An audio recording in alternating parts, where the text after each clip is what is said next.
ಶ್ರೀಗುರುಭ್ಯೋ ನಮಃ ಹರಿಃ ಓಂ. ನರಸಿಂಹೋऽಖಿಲಾಜ್ಞಾನಮತಧ್ವಾन्तದಿವಾಕರಃ ಜಯತ್ಯಮಿತಸಜ್ಞಾನಸುಖಶಕ್ತಿಪಯೋನಿಧಿಃ ಆಪದಾಂ ಅಪಹರ್ತಾರಂ ದಾತಾರಂ ಸರ್ವಸಂಪದಾಂ ಲೋಕಾಭಿರಾಮಂ ಶ್ರೀರಾಮಂ ಭೂಯೋ ಭೂಯೋ ನಮಾಮ್ಯಹಂ. ಧ್ಯಾಯೇತ್ ಹರಿನ್ಮಣಿನಿಭಂ ಜಗದೇಕವಂದ್ಯಂ ಸೌಂದರ್ಯಸಾರಂ ಹರಿಶಂಖವರಾಭಯಾನಿ ದುರ್ಭಿಃ ದಧಾನಂ ಅಜಿತಂ ಸರಸಂಚ ಭೈಷ್ಮೀ ಸತ್ಯಾಸಮೇತಂ ನಿಖಿಲಪ್ರದಂ ಇಂದಿರೇಶಂ ವಿಜ್ಞಾನರೋಚಿ ಪರಿಪೂರಿತಾಂತರ್ಬಾಹ್ಯಾಂಡಕೋಶಂ ಹರತೋಪಲಾಭಂ ತರ್ಕಾಭಯೇತಂ ವಿಧಿ ಸರ್ವಪೂರ್ವಗೀರ್ವಾಣವಿಜ್ಞಾನದಂ ಆನತೋಸ್ಮಿ. ಅಭ್ರಮಂ ಭಂಗರಹಿತಂ ಅಜಡಂ ವಿಮಲಂ ಸದಾ ಆನಂದತೀರ್ಥಮತುಲಂ ಭಜೆ ತಾಪತ್ರಯಾಪಹಂ. ಚಿತ್ರೈಃ ಪದೈಶ್ಚ ಗಂಭೀರೈಃ ವಾಕ್ಯೈಃ ಮಾನೈಃ ಅಖಂಡಿತೈಃ ಗುರುಭಾವಂ ವ್ಯಂಜಯಂತಿ ಭಾತಿ ಶ್ರೀಜಯತೀರ್ಥವಾಕ್. ಅರ್ಥಿಕಲ್ಪಿತಕಲ್ಪೋಯಂ ಪ್ರತ್ಯರ್ಥಿಗಜಕೇಸರಿ ವ್ಯಾಸತೀರ್ಥಗುರುರ್ಭೂಯಾತ್ ಅಸ್ಮದಿಷ್ಟಾರ್ಥಸಿದ್ಧಯೇ. ತಪೋ ವಿದ್ಯಾವಿರಕ್ತ್ಯಾದಿ ಸದ್ಗುಣೌಘಾಕರಾನಹಂ ವಾದಿರಾಜಗುರುನ್ ವಂದೇ ಹಯಗ್ರೀವಪದಾಶ್ರಯಾನ್. ಪೂಜ್ಯಾಯ ರಾಘವೇಂದ್ರಾಯ ಸತ್ಯಧರ್ಮರತಾಯ ಚ ಭಜತಾಂ ಕಲ್ಪವೃಕ್ಷಾಯ ನಮತಾಂ ಕಾಮಧೇನವೇ. ಅನವದ್ಯಾತ್ಮಚಾರಿತ್ರಂ ವಾದಿಖದ್ಯೋತಭಾಸ್ಕರಂ ವಿದ್ಯಾಮಾನ್ಯಗುರುಂ ವಂದೇ ವಿದ್ಯಾವಿದ್ಯೋತಭಾಸ್ವರಂ.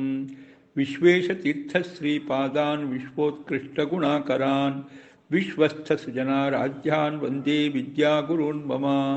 ಹಯಗ್ರೀವ ಹಯಗ್ರೀವ ಹಯಗ್ರೀವೇತಿ ಯೋ ವದೇತ್ ತಸ್ಯ ನಿಸ್ಸರತೆ ವಾಣಿ ಜಹ್ನುಕನ್ಯಾ ಪ್ರವಾಹವತ್. ಶ್ರೀಗುರುಭ್ಯೋ ನಮಃ. ಜನ್ಮಾದ್ಯಸ್ಯ ಯತೋನ್ಮಯಾತ್ ಇತರತಶ್ಚಾರ್ಥೇಷ್ವಭಿಘ್ನಸ್ವರಾಟ್ ತೇನೇ ಬ್ರಹ್ಮಹೃದಾಯ ಆದಿಕವಯೇ ಮುಹ್ಯಂತಿ ಯಂ ಸೂರಯಃ. ತೇಜೋವಾರಿಮೃದಾಂ ಯಥಾ ವಿನಿಮಯೋ ಯತ್ರ ತ್ರಿಸರ್ಗೋ ಮೃಷಾ.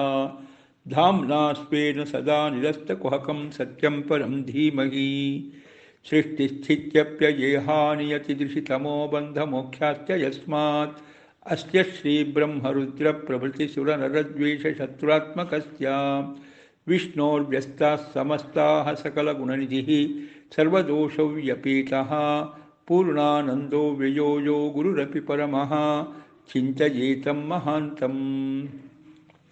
ಓಷ್ಠಾಪಿಧಾನಾನುಕೂಲೀದಂತೈ ಪರಿವೃತಾಪವಿಃ ಸರ್ವಸ್ಯೈವಾಚ ಈಶಾನಾ ಚಾರುಮಾಮಿಹ ವಾದಯೇತ್. ಶ್ರೀಮದ್ಭಾಗವತ ದಶಮಸ್ಕಂಧ 97ನೇ ಅಧ್ಯಾಯದ ಚಿಂತನೆಯನ್ನು ಪ್ರಾರಂಭಿಸಬೇಕು. 23ನೇ ಅಧ್ಯಾಯದಲ್ಲಿ ಬಂದಿರತಕ್ಕಂತಹ ರಾಜ ಭೂಲಾಶ್ವ ಮತ್ತು ಶ್ರುತದೇವ ಅವರ ಮನೆಗೆ ಕೃಷ್ಣ ಹೋಗಿ ಅವರನ್ನು ಸಂತೋಷಪಡಿಸಿ ಬಂದ ಅಂತ ಕಥೆ ಬಂದಿದೆ. ಅಲ್ಲಿಂದ ಪುನಃ ಕೃಷ್ಣ ದ್ವಾರಕೆಗೆ ಬಂದು ಏನೇನು ಮಾಡದ ಅಂತ ಪರೀಕ್ಷಿತ್ ಪ್ರಶ್ನೆ ಮಾಡೋದ್ರ ಜೊತೆಗೆ ಈ ಅಧ್ಯಾಯ ಪ್ರಾರಂಭ ಆಗ್ತಾ ಇದೆ. 23ನೇ ಅಧ್ಯಾಯದಲ್ಲಿ ಬಂದಿರೋ ಕಥೆ ಕೃಷ್ಣ ದ್ವಾರಕೆಯಿಂದ ರಾಜ ಭೂಲಾಶ್ವ ಮತ್ತು ಶ್ರುತದೇವನ್ನು ನೋಡಲಿಕ್ಕೆ ಅವರ ಊರಿಗೆ ಹೋಗಿ ಅವರನ್ನು ಕಂಡು ಅವರಿಗೆ ಅನುಗ್ರಹ ಮಾಡಿ ಬರ್ತಾ ಇದ್ದಾನೆ ಪುನಃ ದ್ವಾರಕೆಗೆ. ಬಂದ ಮೇಲೆ ಪುನಃ ಏನೇನು ಲೀಲೆಯನ್ನು ತೋರಿಸ್ತಾ ಅಂತ. ಅದರ ಮಧ್ಯದಲ್ಲಿ ಇನ್ನು 3 ಅಧ್ಯಾಯಗಳಲ್ಲಿ ಬೇರೆ ಬೇರೆ ವಿಚಾರಗಳು ಬಂತು. 24ನೇ ಅಧ್ಯಾಯದಲ್ಲಿ ಹರಿಹರರು ಯಾವ ರೀತಿ ಅನುಗ್ರಹ ಮಾಡ್ತಾರೆ ಅನ್ನೋದನ್ನು ತಿಳಿಸೋದಕ್ಕೋಸ್ಕರವಾಗಿ ವೃಕಾಸುರನ ಕಥೆ, ಆಮೇಲೆ ತ್ರಿಮೂರ್ತಿಗಳಲ್ಲಿ ಯಾರು ಶ್ರೇಷ್ಠ ಅಂತ ಅದನ್ನು ಭೃಗು ಮಹರ್ಷಿಗಳು ತೋರಿಸಿಕೊಟ್ಟಿರ್ತಕ್ಕಂಥ ಕಥೆ, ಅದು 95ನೇ ಅಧ್ಯಾಯದಲ್ಲಿ. ಅದಾದಮೇಲೆ 96ನೇ ಅಧ್ಯಾಯದಲ್ಲಿ ಶ್ರುತಿಗೀತೆ. ಹೀಗೆ 3 ಅಧ್ಯಾಯಗಳಲ್ಲಿ ಬೇರೆ ವಿಚಾರಗಳು ಬಂತು. ಪುನಃ ಕೃಷ್ಣನ ಕಥೆಯನ್ನು ಮುಂದುವರಿಸ್ತಾ ಇದ್ದಾರೆ. ರಾಜ ಉವಾಚ ಸಭಾಜಯಿತ್ವಾ ಬಹುಧಾ ಶ್ರುತದೇವಂ ಶ್ರೀಹಪತಿಃ ಆಗತೋ ದ್ವಾರಕಾಂ ಭೂಯಃ ಕಿಂ ಚಕಾರ ಮಹಾಮುನೇ. ಶ್ರೀಶುಕ ಉವಾಚ ಉಪಪ್ಲಾವ್ಯಂ ಗತಾನ್ ಪಾರ್ಥಾನ್ ಗೋಗ್ರಹೇ ಜಿತಕೌರವಾನ್ ಶುಶ್ರಾವತೀರ್ಣ ಸಮಯಾನ್ ಬಲೇನ ಮಹತಾವೃತಾನ್ ಸಂಪ್ರಕೃಷ್ಟಮನಃ ಕೃಷ್ಣಃ ಮಹತ್ಯಾ ಸೇನಯಾವೃತಃ ಸಾತ್ಯಕಿಂ ಕೃತಬ್ರಹ್ಮಾಣಂ ಬುದ್ಧವಂಶಠಸಾರಣೌ ಅಭಿಮನ್ಯುಂಚ ಸೌಭದ್ರಂ ಪುರಸ್ಕೃತ್ಯ ಮಹಾಮತಿಃ ಅಕ್ಷೋಹಿಣ್ಯಾ ಪೃತನಯಾ ಸಹಿತಃ ಸತ್ಯಸಂಗರಃ ಶಂಖದಿಂದುಭಿರ್ಘೋಷೈಃ ದ್ರಷ್ಟುಂ ಪ್ರಾಜಾದ್ ಯುಧಿಷ್ಠಿರಂ ಸಂಧಿಮಿಚ್ಛನ್ ಕೌರವಾಣಾಂ ಕುರ್ವಾಣಂ ದೌತ್ಯಮಚ್ಯುತಂ ಮೂಢೋ ಗೃಹೀತುಮಾರೇಭೆ ವಿನಶಿಷ್ಣುಃ ಸುಯೋಧನಃ ಸತತ್ರಾನಂತರೂಪತ್ವಂ ದರ್ಶಯಿತ್ವಾ ಮಹಾಭುಜಃ. ರಾಜ ಪರೀಕ್ಷಿತ ಪ್ರಶ್ನೆ ಮಾಡ್ತಾ ಇದ್ದಾನೆ, ಶುಕಮುನಿಗಳೇ, ಲಕ್ಷ್ಮೀಪತಿ ಶ್ರೀಕೃಷ್ಣ ರಾಜ ಭೂಲಾಶ್ವನನ್ನು ಅನುಗ್ರಹಿಸಿದ, ಜೊತೆಗೆ ನಿರ್ಧನನಾದ ಶ್ರುತದೇವನನ್ನೂ ಕೂಡ ಅವನ ಮನೆಗೆ ಹೋಗಿ ಅವನ ಆದರಾತಿಥ್ಯವನ್ನು ಸ್ವೀಕಾರ ಮಾಡಿ ಅನುಗ್ರಹಿಸಿದ. ಹೀಗೆ ಅವರನ್ನೆಲ್ಲ ಅನೇಕ ರೀತಿಯಿಂದ ಸಂತೋಷಪಡಿಸಿ ಪುನಃ ದ್ವಾರಕಾ ಪಟ್ಟಣಕ್ಕೆ ಮರಳಿ ಬಂದ ಮೇಲೆ ಮತ್ತೆ ಯಾವ ಯಾವ ಲೀಲೆಯನ್ನು ಮಾಡಿದ ಅದನ್ನು ಹೇಳಿ ಅಂತ ಪರೀಕ್ಷಿತ್ ರಾಜ ಶುಕಾಚಾರ್ಯ ಬಳಿ ಪ್ರಶ್ನೆ ಮಾಡಿದಾಗ ಶುಕಾಚಾರ್ಯ ಉತ್ತರ ಕೊಡ್ತಾರೆ. ಕೃಷ್ಣ ಮುಂದೆ ಮಾಡಿದ ಲೀಲೆ ಕುರುಕ್ಷೇತ್ರ ಸಂಗ್ರಾಮವನ್ನು ಮಾಡಿಸಿದ್ದು. ಆ ಕಥೆಯನ್ನು ಹೇಳ್ತಾರೆ. ಕೃಷ್ಣ ಕೇಳಿದ, ಶುಶ್ರಾವ ಏನು ವಿಚಾರವನ್ನು ಕೇಳಿದ? ಪಾಂಡವರು 12 ವರ್ಷ ವನವಾಸ ಮುಗಿಸಿದ್ದಾರೆ, 1 ವರ್ಷ ಅಜ್ಞಾತವಾಸ ಮುಗಿಸಿದ್ದಾರೆ. ಅದು ಒಂದು ಕರಾರು ಇತ್ತು. ದುರ್ಯೋಧನ ಮತ್ತು ಯುಧಿಷ್ಠಿರ ಪಗಡೆ ಆಟ ಆಡಿದಾಗ ಇದ್ದ ಕರಾರು ಇತ್ತು. ಆ ಕರಾರನ್ನು ಪೂರೈಸಿದ್ದಾರೆ. ಅದಾದ ಮೇಲೆ ಅದೇ ಸಂದರ್ಭದಲ್ಲಿ ಅಜ್ಞಾತವಾಸವನ್ನು ಭಂಗಗೊಳಿಸಬೇಕು ಅಂತ ಕೌರವರೆಲ್ಲ ಏನು ಹೋಗಿ ಆ ವಿರಾಟ ರಾಜನ ಗೋವುಗಳನ್ನು ಕದ್ದುಕೊಂಡು ಬಂದಿದ್ದರು. ಆ ಸಂದರ್ಭದಲ್ಲಿ ಗೋಗ್ರಹಣ, ಉತ್ತರ ದಿಕ್ಕಿನಿಂದ ಬಂದವರು ಮಾಡಿದ ಗೋಗ್ರಹಣ, ಉತ್ತರ ಗೋಗ್ರಹಣ. ಆ ಸಂದರ್ಭದಲ್ಲಿ ಒಂದು ಯುದ್ಧ ಆಯಿತು. ಆ ಯುದ್ಧದಲ್ಲಿ ಕೌರವರನ್ನು ಪಾಂಡವರು ಗೆದ್ದಿದ್ದಾರೆ. ಅದಾದ ಮೇಲೆ ಈಗ ಅವರು ದೊಡ್ಡ ಸೇನೆಯಿಂದ ಕೂಡಿಕೊಂಡು ಉಪಪ್ಲಾವ್ಯ ನಗರದಲ್ಲಿ ಬೀಡು ಬಿಟ್ಟಿದ್ದಾರೆ. ಮಹತ್ಯಾ ಸೇನೆಯಾವೃತ ಅಂತ, ಅಲ್ಲಿ ಬಲೇನ ಮಹತ ಅಂತ, ದೊಡ್ಡ ಸೇನೆಯಿಂದ ಕೂಡಿಕೊಂಡಿದ್ದಾರೆ ಅಂತ. ನಿಜವಾಗಿ ಕೌರವರ ಸೇನೆ 11 ಅಕ್ಷೋಹಿಣಿ ಸೇನೆ, ಪಾಂಡವರ ಸೇನೆ 7 ಅಕ್ಷೋಹಿಣಿ ಸೇನೆ. ಕೌರವರಿಗೆ ಹೋಲಿಸಿದಾಗ ಇವರ ಸೇನೆ, ಪಾಂಡವರ ಸೇನೆ 4 ಅಕ್ಷೋಹಿಣಿ ಕಡಿಮೆನೆ. ಆದರೂ ದೊಡ್ಡ ಸೇನೆ ಅಂತ ಯಾಕೆ ಹೇಳ್ತಾರೆ ಅಂತ ಹೇಳಿದರೆ, ಪಾಂಡವರ ಸೇನೆ ಕಡಿಮೆ ಇರಬಹುದು, ಆದರೂ ಶರೀರ ಸಾಮರ್ಥ್ಯ ದೃಷ್ಟಿಯಿಂದ ಮತ್ತು ಮಾನಸಿಕ ಸಾಮರ್ಥ್ಯ ದೃಷ್ಟಿಯಿಂದ ಅದು ಮಹತ್ತಾಗಿದೆ, ಬಲಶಾಲಿಯಾಗಿದೆ. ಇಲ್ಲಿರೋರೆಲ್ಲ ಒಂದು ಒಳ್ಳೆಯ ಉದ್ದೇಶದಿಂದ ಧರ್ಮರಾಜನಿಗೆ ಆದ ಆ ಒಂದು ಅಧರ್ಮದ ಗೆಲುವು, ಧರ್ಮರಾಜನಿಗೆ ಮೇಲೆ ಅಧರ್ಮದ ಗೆಲುವನ್ನು ಸಂಪಾದನೆ ಮಾಡಿದ ಯಾರು? ದುರ್ಯೋಧನ. ಹೀಗೆ ಧರ್ಮರಾಜನಿಗೆ ಅವಮಾನ, ಧರ್ಮರಾಜನಿಗೆ ಪಾಂಡವರಿಗೆ ಆದ ಅವಮಾನ ಅಂದರೆ ಅದು ಧರ್ಮಕ್ಕೆ ಆದ ಅವಮಾನ. ಅದನ್ನು ಸರಿಪಡಿಸಬೇಕು ಅಂತ ಹೇಳಿ ಎಲ್ಲ ಒಟ್ಟು ಸೇರಿದ್ದಾರೆ. ಹೀಗೆ ಒಂದು ಒಳ್ಳೆಯ ಉದ್ದೇಶದಿಂದ ಸೇರಿರ್ತಕ್ಕಂತಹ ಒಂದು ಸಜ್ಜನರಿದ್ದಾರೆ. ಅವರೆಲ್ಲ ಒಗ್ಗಟ್ಟಿನಿಂದ ದೇಹದಾರ್ಢ್ಯ ಮನೋದಾರ್ಢ್ಯವನ್ನು ವಿಶೇಷವಾಗಿ ಹೊಂದಿದವರಾಗಿ ಧರ್ಮರಾಜನ ಪರವಾಗಿ ಪಾಂಡವರ ಪರವಾಗಿ ಹೋರಾಡಲಿಕ್ಕೆ ಕಟಿಬದ್ಧರಾಗಿದ್ದಾರೆ. ಹೀಗಾಗಿ ಅವರಲ್ಲಿ ಬಲ ಹೆಚ್ಚಾಗಿದೆ, ಶರೀರ ಬಲ, ಮಾನಸಿಕ ಬಲ ಅದು ಹೆಚ್ಚಿದೆ. ಅದರಿಂದಾಗಿ ಬಲೇನ ಮಹತ ಅಂತ ಹೇಳ್ತಾ ಇದ್ದಾರೆ. ಇಷ್ಟು ವಿಚಾರ ಕೃಷ್ಣನಿಗೆ ಗೊತ್ತಾಯಿತು. ಗೊತ್ತಾದಾಗ ಸ್ವಾರಸ್ಯ ವ್ಯಾಸರು ಹೇಳ್ತಾರೆ, ಸಂಪ್ರಹೃಷ್ಟ ಮನಃ ಕೃಷ್ಣ. ಕೃಷ್ಣನಿಗೆ ಬಹಳ ಸಂತೋಷ ಆಯಿತಂತೆ. ಯಾಕಪ್ಪ ಸಂತೋಷ ಆಯಿತು ಅಂದರೆ, ಅವನು ಅವತಾರ ಮಾಡಿದ್ದೇ ಭೂಭಾರ ಹರಣಕ್ಕೋಸ್ಕರವಾಗಿ. ಒಂದು ಹಂತದಲ್ಲಿ ಎಲ್ಲ ಭೂಭಾರವನ್ನು ಹರಣ ಮಾಡಿದ್ದಾನೆ, ಆದರೂ ಇನ್ನೊಂದಿಷ್ಟು ಜನ ಉಳ್ಕೊಂಡಿದ್ದಾರೆ. ಆ ಉಳ್ಕೊಂಡಿರೋ ಭೂಭಾರಭೂತರಾದವ್ರನ್ನ ಹರಣ ಮಾಡಲಿಕ್ಕೆ ಒಂದು ಯುದ್ಧ ಒಂದು ಕಾರಣ ಅಷ್ಟೇ. ಯುದ್ಧ ಒಂದು ಕಾರಣ. ಆದ್ದರಿಂದಾಗಿ ಭೂಭಾರಹರಣಕ್ಕೆ ಈಗ ಕಾಲ ಒದಗಿ ಬಂತು. ಭೂಭಾರಹರಣಕ್ಕೆ ಈಗ ಕಾಲ ಒದಗಿ ಬಂತು. ಏಕೆಂದರೆ ದುರ್ಯೋಧನ ಅವನು ಸೇನೆ ತಗೊಂಡು ಬರ್ತಾ ಇದ್ದಾನೆ, ಪಾಂಡವರು ಸೇನೆ ತಗೊಂಡು ಬರ್ತಾ ಇದ್ದಾರೆ, ಇವರು ಸಂಧಿಗಿಂದಿಗೆ ಒಪ್ಪೋರಲ್ಲ ಅಂತ ಗೊತ್ತವನಿಗೆ.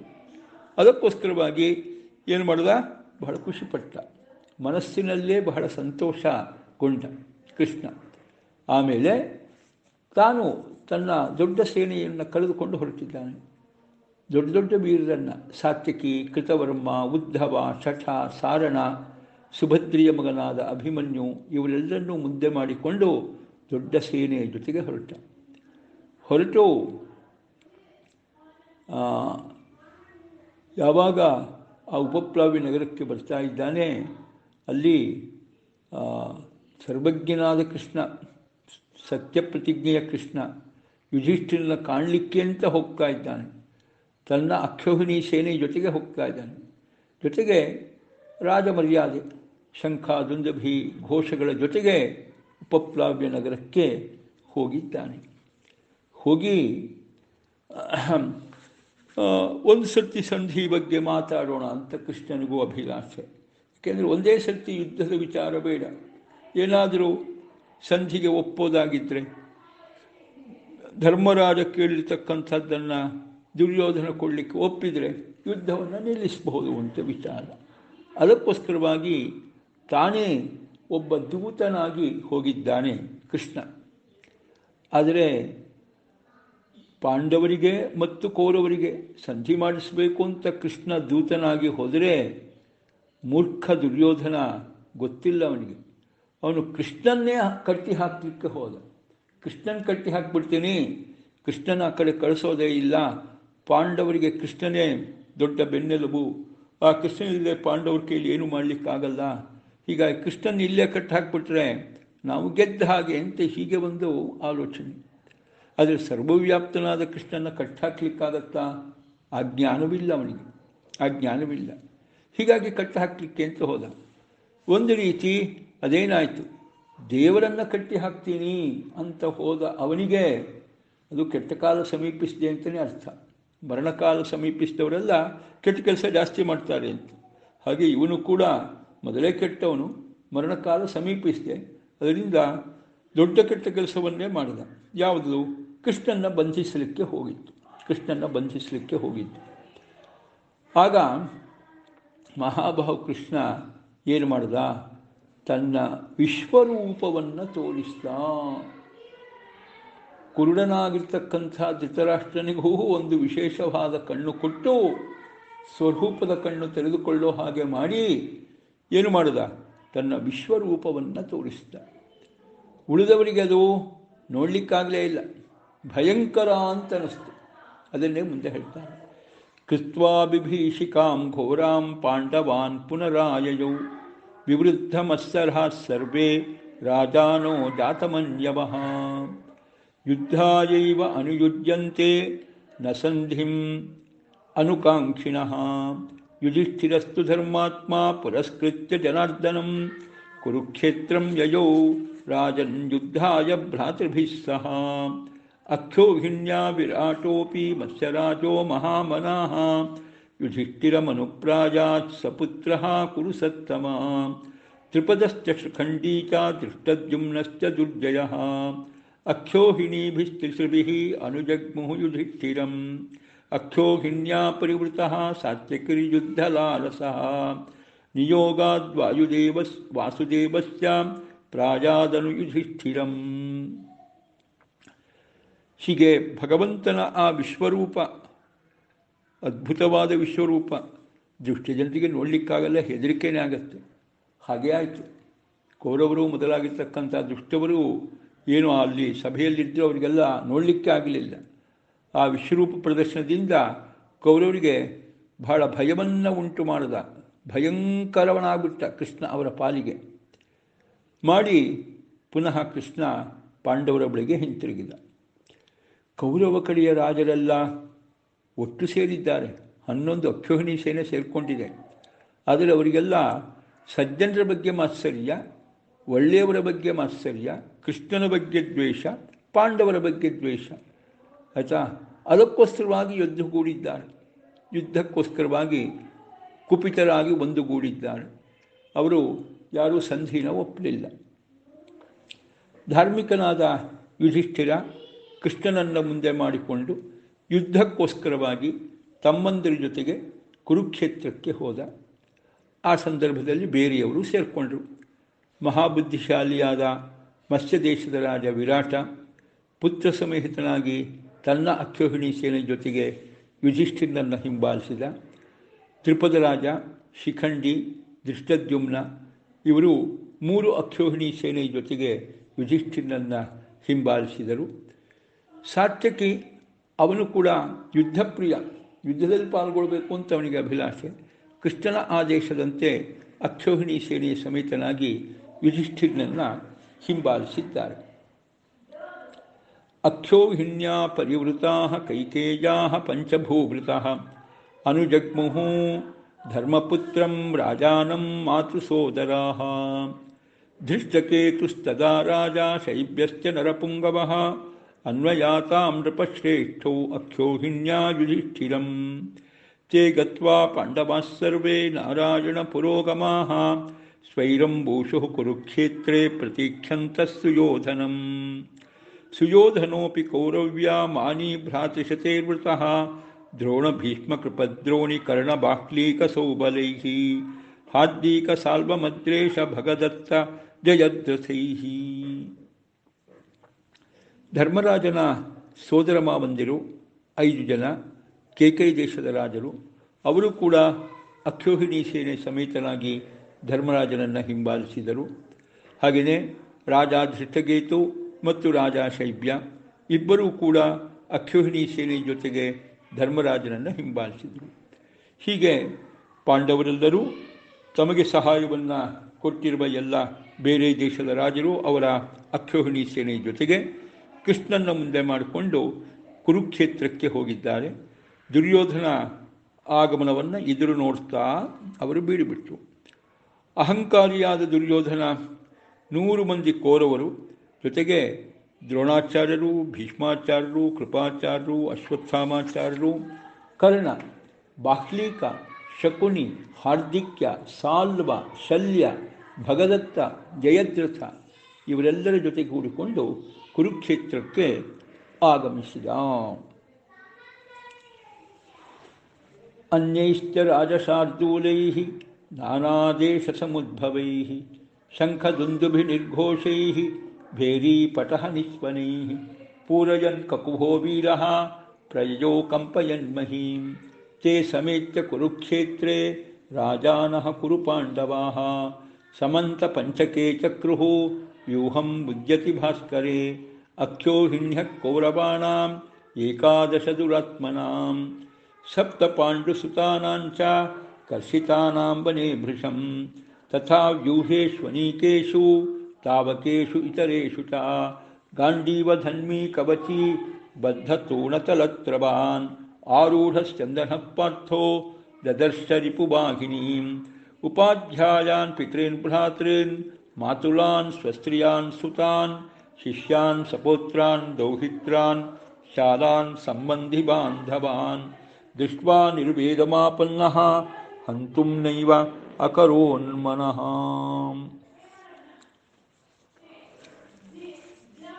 ವೀರ ದುರ್ಯೋಧನ ನಾನಾ ದೇಶಗಳ ಬೇರೆ ರಾಜರಿಂದ ಕೂಡಿಕೊಂಡು ಬರ್ತಾ ಇದ್ದಾನೆ ಕುರುಕ್ಷೇತ್ರಕ್ಕೆ. ರಾಜ ಅವನು ಕೂಡ ಶಂಖ, ದುಂದುಭಿ, ಭೇರಿ, ಪಟಹ ಇವುಗಳ ಧ್ವನಿಗಳಿಂದ ಎಲ್ಲ ದಿಕ್ಕುಗಳನ್ನು ಕೂಡ ತುಂಬುತ್ತಾ ಭೂಮಿಯನ್ನು ನಡಗಿಸ್ತಾ ಕುರುಕ್ಷೇತ್ರಕ್ಕೆ ಪ್ರಯಾಣ ಮಾಡಿದ. ಹೀಗೆ ಕುರುಪಾಂಡವರು ಕುರುಕ್ಷೇತ್ರದಲ್ಲಿ ಸೇರಿ ಶಮಂತ ಪಂಚಕ ಕ್ಷೇತ್ರದಲ್ಲಿ ಸೂರ್ಯೋದಯ ಕಾಲದಲ್ಲಿ ವ್ಯೂಹವನ್ನು ರಚಿಸಿ ನಿಂತರು. ದುರಾತ್ಮರಾದ ಕೌರವರ ಸೈನ್ಯ 11 ಅಕ್ಷೋಹಿಣಿಯಷ್ಟು ಇತ್ತು. ಆದರೆ ಪಾಂಡವರು ವನವಾಸದಲ್ಲೇ ಬಹಳ ಕ್ಲೇಶಪಟ್ಟಿದ್ದರು. ಅವರಿಗೆ ರಾಜರ ಸಂಪರ್ಕ ಅದೆಲ್ಲ ಮಾಡಿಕೊಳ್ಳಿಕ್ಕೂ ಆಗೂ ಇಲ್ಲ. ಹೀಗಾಗಿ ಅವರ ಸೈನ್ಯ ಕೇವಲ 7 ಅಕ್ಷೋಹಿಣಿಯಷ್ಟಿತ್ತು. ಹೀಗೆ ಪಾಂಡವರು ಮತ್ತು ಕೌರವರು ಇಬ್ಬರ ಸೇನೆಗಳು ಕೂಡ ವ್ಯೂಹ ರಚಿಸಿ ನಿಂತಿದ್ದಾರೆ. ಆಗ ಅರ್ಜುನ ಕವಚವನ್ನು, ಬತ್ತಳಿಕೆಯನ್ನು, ಚರ್ಮದ ಕೈಚೀಲವನ್ನು ಧಾರಣೆ ಮಾಡಿ ಗಾಂಡೀವವನ್ನು ಹಿಡಿದು ರಥವೇರಿ ಬಂದು ಶತ್ರು ಸೈನ್ಯವನ್ನು ವೀಕ್ಷಿಸಿದ. ಶತ್ರು ಸೈನ್ಯದಲ್ಲಿ ನೋಡ್ತಾ ಇದ್ದರೆ ಎಲ್ಲ ತನಗೆ ಬೇಕಾದವರೇ ಇದ್ದಾರೆ. ದ್ರೋಣಾಚಾರ್ಯರು ಮೊದಲಾದ ಉಪಾಧ್ಯಾಯರು, ತಂದೆ ತಾತಂದಿರಂತೆ ಇರತಕ್ಕಂಥ ಭೀಷ್ಮಾಚಾರ್ಯರು, ಬಾಹ್ಲಿಕರಾಜ ಮೊದಲಾದವರು, ಅಣ್ಣ ತಮ್ಮಂದಿರಾದ ಕೌರವರು, ಶಕುನಿ ಶಲ್ಯ ಮುಂತಾದ ಸೋದರ ಮಾವಂದಿರು, ಸೋದರಿಯರ ಮಕ್ಕಳು, ಶಿಷ್ಯರು, ಮೊಮ್ಮಕ್ಕಳು, ಮಗಳ ಮಕ್ಕಳು, ಅಕ್ಕ ತಂಗಿಯರ ಗಂಡಂದಿರು ಇರುವ ಅತಿಥಿಗಳು, ಬಂಧುಗಳು, ಇವರೆಲ್ಲರನ್ನೂ ಕೂಡ ಕಂಡು ಅರ್ಜುನ ಅವರನ್ನು ಕೊಲ್ಲಲಿಕ್ಕೆ ಹಿಂಜರಿದ. ಯುದ್ಧಕ್ಕೆ ಮನಸ್ಸು ಮಾಡಲಿಲ್ಲ. ತಂ ವಿಷಣ್ಣ ಮನಶ್ಚಿತ್ತಂ ಕೃಪಾಲುಂ ಅಭಿಘಾತಿನಂ ಪ್ರಬೋಧ್ಯ ಪ್ರೇರಯಾಮಾಸ ಕೇಶವೋ ಯೋಗಮಾಯಯಾ. ತ್ಯಕ್ತಶಸ್ತ್ರಾಯ ಶಾಂತಾಯ ಬಂಧೂನ್ ಪ್ರತಿ ಕೃಪಾಲವೇ ದರ್ಶಯಾಮಾಸ ಪಾರ್ಥಾಯ ವಿಶ್ವರೂಪಂ ಜನಾರ್ದನಃ. ಸಂಬೋಧಿತ ಕಂಸಭಿದಾ ತಥಾ ವಾಸವನಂದನಃ ಭೂಯೋ ಜಗ್ರಾಹ ಕೋದಂಡಂ ಯುದ್ಧಾಯ ಅಚ್ಯುತಸಾರಥಿಃ. ಪ್ರಾರಬ್ಧಂ ಭಾರತಂ ಯುದ್ಧಂ ಶ್ರುತ್ವಾ ಸಂಕರ್ಷಣೋ ಬಲಿ ಅಶಕ್ನುವನ್ ವಾರಯಿತುಂ ಕಿಂ ಕರೋಮೀತ್ಯಚಿಂತಯತ್. ಪ್ರವೃತ್ತಂ ಭಾರತಂ ಯುದ್ಧಂ ಅವೇಕ್ಷ್ಯ ಉದ್ವೇಗವಿಹ್ವಲಃ ತೀರ್ಥವ್ಯಾಜೇನ ತತ್ಯಾಜ ರಾಮಃ ಪರಿಚಿತಾಂ ಭುವಂ.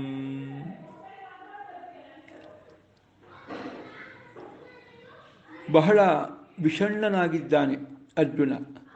ಬಂಧುಗಳನ್ನು ಕಂಡು ಮನಸ್ಸಿನಲ್ಲಿ ಬಹಳ ವಿಷಾದ ಒಡಮೂಡಿದೆ. ಬಂಧುಗಳ ಮೇಲಿನ ಕರುಣೆಯಿಂದ ಶತ್ರುವಧ ಮಾಡಲಿಕ್ಕೆ ಅರ್ಜುನ ಒಪ್ತಾ ಇಲ್ಲ. ಆಗ ಕೃಷ್ಣ ಅವನಿಗೆ ಗೀತೋಪದೇಶ ಮಾಡಿದ. ತನ್ನ ಸ್ವರೂಪ ಸಾಮರ್ಥ್ಯದಿಂದ ಹೊರಗಡೆ ಗೀತೋಪದೇಶ ಮಾಡಿ ಅವನನ್ನು ಯುದ್ಧಕ್ಕೆ ಒಪ್ಪಿಸಿದ. ದೇವರು ಎಲ್ಲರಿಗೂ ಅಂತರ್ಯಾಮಿ. ಹಾಗೆ ಕೃಷ್ಣ ಅಂತರ್ಯಾಮಿಯಾಗಿ ಪ್ರೇರಣೆಯಿಂದಲೂ ಯುದ್ಧಕ್ಕೆ ಒಪ್ಪಿಸಿದ. ಹೊರಗಡೆ ತತ್ವಜ್ಞಾನವನ್ನು ತಿಳಿಸುವ ಶ್ರೇಷ್ಠವಾದ ಸುಂದರವಾದ ಭಗವದ್ಗೀತೆಯ ಉಪದೇಶ, ಒಳಗಡೆ ತಾನೇ ಅಂತರ್ಯಾಮಿಯಾಗಿದ್ದುಕೊಂಡು ಪ್ರೇರಣೆ ಕೊಟ್ಟು ಅವನನ್ನು ಯುದ್ಧಕ್ಕೆ ಒಪ್ಪಿಸಿದ. ಅರ್ಜುನ ಬಂಧುಗಳ ಮೇಲಿನ ಕರುಣೆಯಿಂದ ಶಸ್ತ್ರವನ್ನು ಕೆಳಗೆ ಚೆಲ್ಲಿ ರಣರಂಗದಲ್ಲಿ ಸುಮ್ಮನೆ ನಿಂತಿದ್ದ. ಆಗ ಈ ಒಂದು ಗೀತೋಪದೇಶ, ಜೊತೆಗೆ ಅಂತರ್ಯಾಮಿಯಾಗಿ ಪ್ರೇರಣೆ, ಜೊತೆಗೆ ಗೀತೋಪದೇಶದ ಕಡೆಯ ಭಾಗವಾಗಿ ಅವನಿಗೆ ವಿಶ್ವರೂಪವನ್ನು ಕೂಡ ತೋರಿಸಿದ.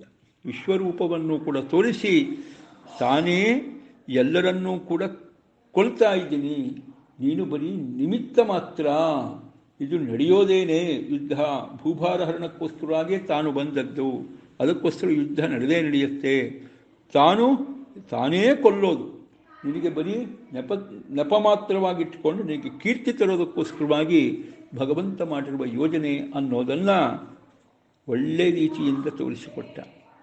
ಸಂಬೋಧಿತ ಕಂಸಭಿದ ಅಂತ ಒಳ್ಳೆಯ ವಿಶೇಷಣ ಕೊಡ್ತಾರೆ ನೋಡಿ. ಕಂಸನನ್ನು ಕೊಂದವನು ಅಂತ ಕೃಷ್ಣ ಹೇಳ್ತಾನೆ. ಅಲ್ಲಪ್ಪ, ನನಗೆ ಕಂಸ ಏನಾಗಬೇಕು? ಸಂಬಂಧಿನೇ ಅಲ್ವಾ, ಸೋದರ ಮಾವ. ಅವನನ್ನು ಕೊಂದೋ ಇಲ್ಲೋ ನಾನು ಸೋದರ ಮಾವ ಅಂತ ಹೇಳಿ ನಾನು ಬಿಟ್ಬಿಟ್ಟಿದ್ರೆ, ಸಂಬಂಧವನ್ನು ರಿಲೇಷನ್ಶಿಪ್ಪನ್ನು ಇಟ್ಕೊಂಡ್ಬಿಟ್ಟು ಕೆಟ್ಟವರನ್ನು ಬಿಡ್ತಾ ಹೋದರೆ ಅದು ಕೆಟ್ಟ ಚಾಳಿಯಾಗತ್ತಪ್ಪ. ಹಾಗೆ ಮಾಡಬಾರ್ದು.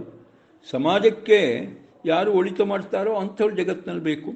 ಸಮಾಜಕ್ಕೆ ಕೆಟ್ಟದ್ದನ್ನು ಮಾಡೋರು ಒಂದು ದೊಡ್ಡ ಸ್ಥಾನದಲ್ಲಿ ಕೂತ್ಕೊಂಡ್ರೆ ಸಮಾಜಕ್ಕೆ ತುಂಬ ಹಾನಿಯಾಗತ್ತೆ. ಆದ್ದರಿಂದ ಅಂಥವರು ನಮ್ಮ ಸಂಬಂಧಿಕರು, ಆದ್ದರಿಂದ ಅಯ್ಯೋ ಪಾಪ ಬಿಡ್ತೀವಿ ಅಂತ ಹೇಳಿ ಹೋದರೆ ಇಡೀ ಸಮಾಜಕ್ಕೆ ಹಾನಿಯಾಗತ್ತೆ. ಆದ್ದರಿಂದ ನಾನೂ ಕೂಡ ಅಷ್ಟೇ, ಕಂಸ ನನ್ನ ಸೋದರ ಮಾವಾಗಿರ್ಬೋದು, ಆದರೆ ಅವನು ಸಾಮಾನ್ಯ ಅಲ್ಲ, ಮಹಾದುಷ್ಟ ಅಲ್ವಾ. ಎಲ್ಲ ತನ್ನ ಬಂಧು ಬಾಂಧವರಿಗೆ ಪೀಡೆ ಕೊಟ್ಟ.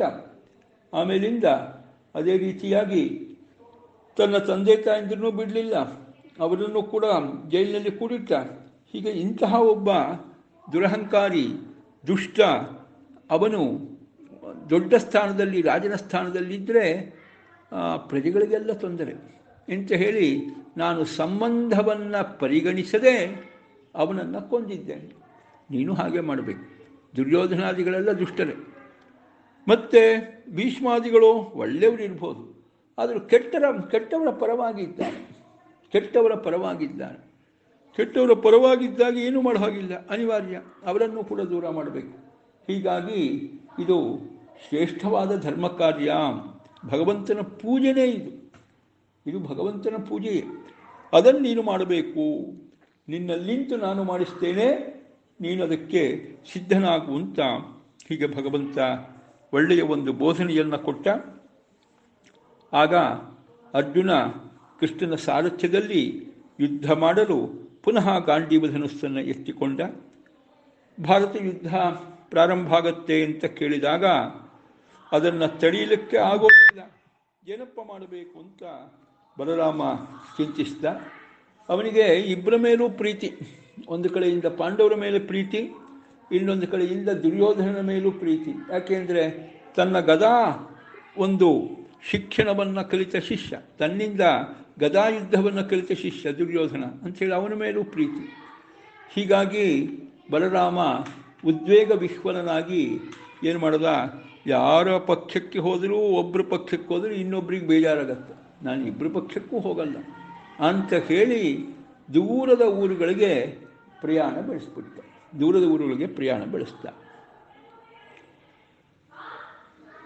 ಸೇನಾಪತಿ ಪಾಂಡವಾನಾಂ ಧೃಷ್ಟದ್ಯುಮ್ನೋ ಮಹಾರಥಃ ಗಾಂಗೇಯೋ ಧಾರ್ತರಾಷ್ಟ್ರಾಣಾಂ ವೃದ್ಧ ಕುರುಪಿತಾಮಹಃ ಸಕುರ್ವನ್ನಾಹವಂ ಘೋರಂ ನಿಹತೋ ದಶಮೇಹನಿ ಭಾರದ್ವಾಜಂ ತಥೋದ್ರೋಣಂ ಸೇನಾಪತ್ಯೆ ಸುಯೋಧನಃ ನ್ಯಯೋಜಯತ್ ಸಯುಧೆ ದಿವಸಾನ್ ಪಂಚಭೂಪತೆ ತಸ್ಮಿನ್ ಯುಧ್ಯತಿ ದುರ್ಧರ್ಷೆ ಸೈಂಧವೇನ ದುರಾತ್ಮನ ಅಭಿಮನ್ಯುಸ್ತವ ಪಿತಾ ನಿಹತೋ ರಣಮೂರ್ಧನಿ ಪುತ್ರಶೋಕಾಭಿಸಂತಪ್ತಃ ಪ್ರತಿಜಜ್ಞೆ ಧನಂಜಯಃ ಯಯದ್ರಥಂ ಹನಿಷ್ಯಾಮಿ ಶ್ವಭೂತ ಇತಿ ಭಾರತ ತಸ್ಯಾಂ ನಿಶಾಯಾಂ ಗೋವಿಂದಸ್ತ್ವಾರುಹ್ಯ ಗರುಡಂ ಹರಿಃ ಸುಪ್ತಮರ್ಜುನಮಾದಾಯ ಕೈಲಾಸಂ ಅಭಿಜಗ್ಮವಾನ್ ತತ್ರ ಗತ್ವಾ ವಿರೂಪಾಕ್ಷಂ ದೃಷ್ಟ್ವಾ ಸಂಭಾಷ್ಯವಾಂಛಿತಂ ಸಾಧಯಿತ್ವಾ ಅರ್ಜುನಸ್ಯಾಶು ಸ್ವಾಯೋಧನಮುಪಾಯಯೌ. ಆಮೇಲೆ ಪಾಂಡವರ ಪಕ್ಷದಲ್ಲಿ ಮಹಾರಥನಾದ ಧೃಷ್ಟದ್ಯುಮ್ನ ಸೇನಾಪತಿಯಾದ, ಕೌರವರಿಗೆ ಕುರುಪಿತಾಮಹನಾಗಿರ್ತಕ್ಕಂಥ ವೃದ್ಧನಾದ ಭೀಷ್ಮ ಸೇನಾಪತಿಯಾದ. ಭೀಷ್ಮ ಘೋರವಾಗಿ ಯುದ್ಧ ಮಾಡ್ತಾನೆ. 10ನೇ ದಿವಸದಲ್ಲಿ ಯುದ್ಧದಿಂದ ಬಿದ್ದ, ನಿವೃತ್ತನಾದ, ಯುದ್ಧದಿಂದ ನಿವೃತ್ತಿಯನ್ನು ತೆಗೆದುಕೊಂಡ. ಯಾವಾಗ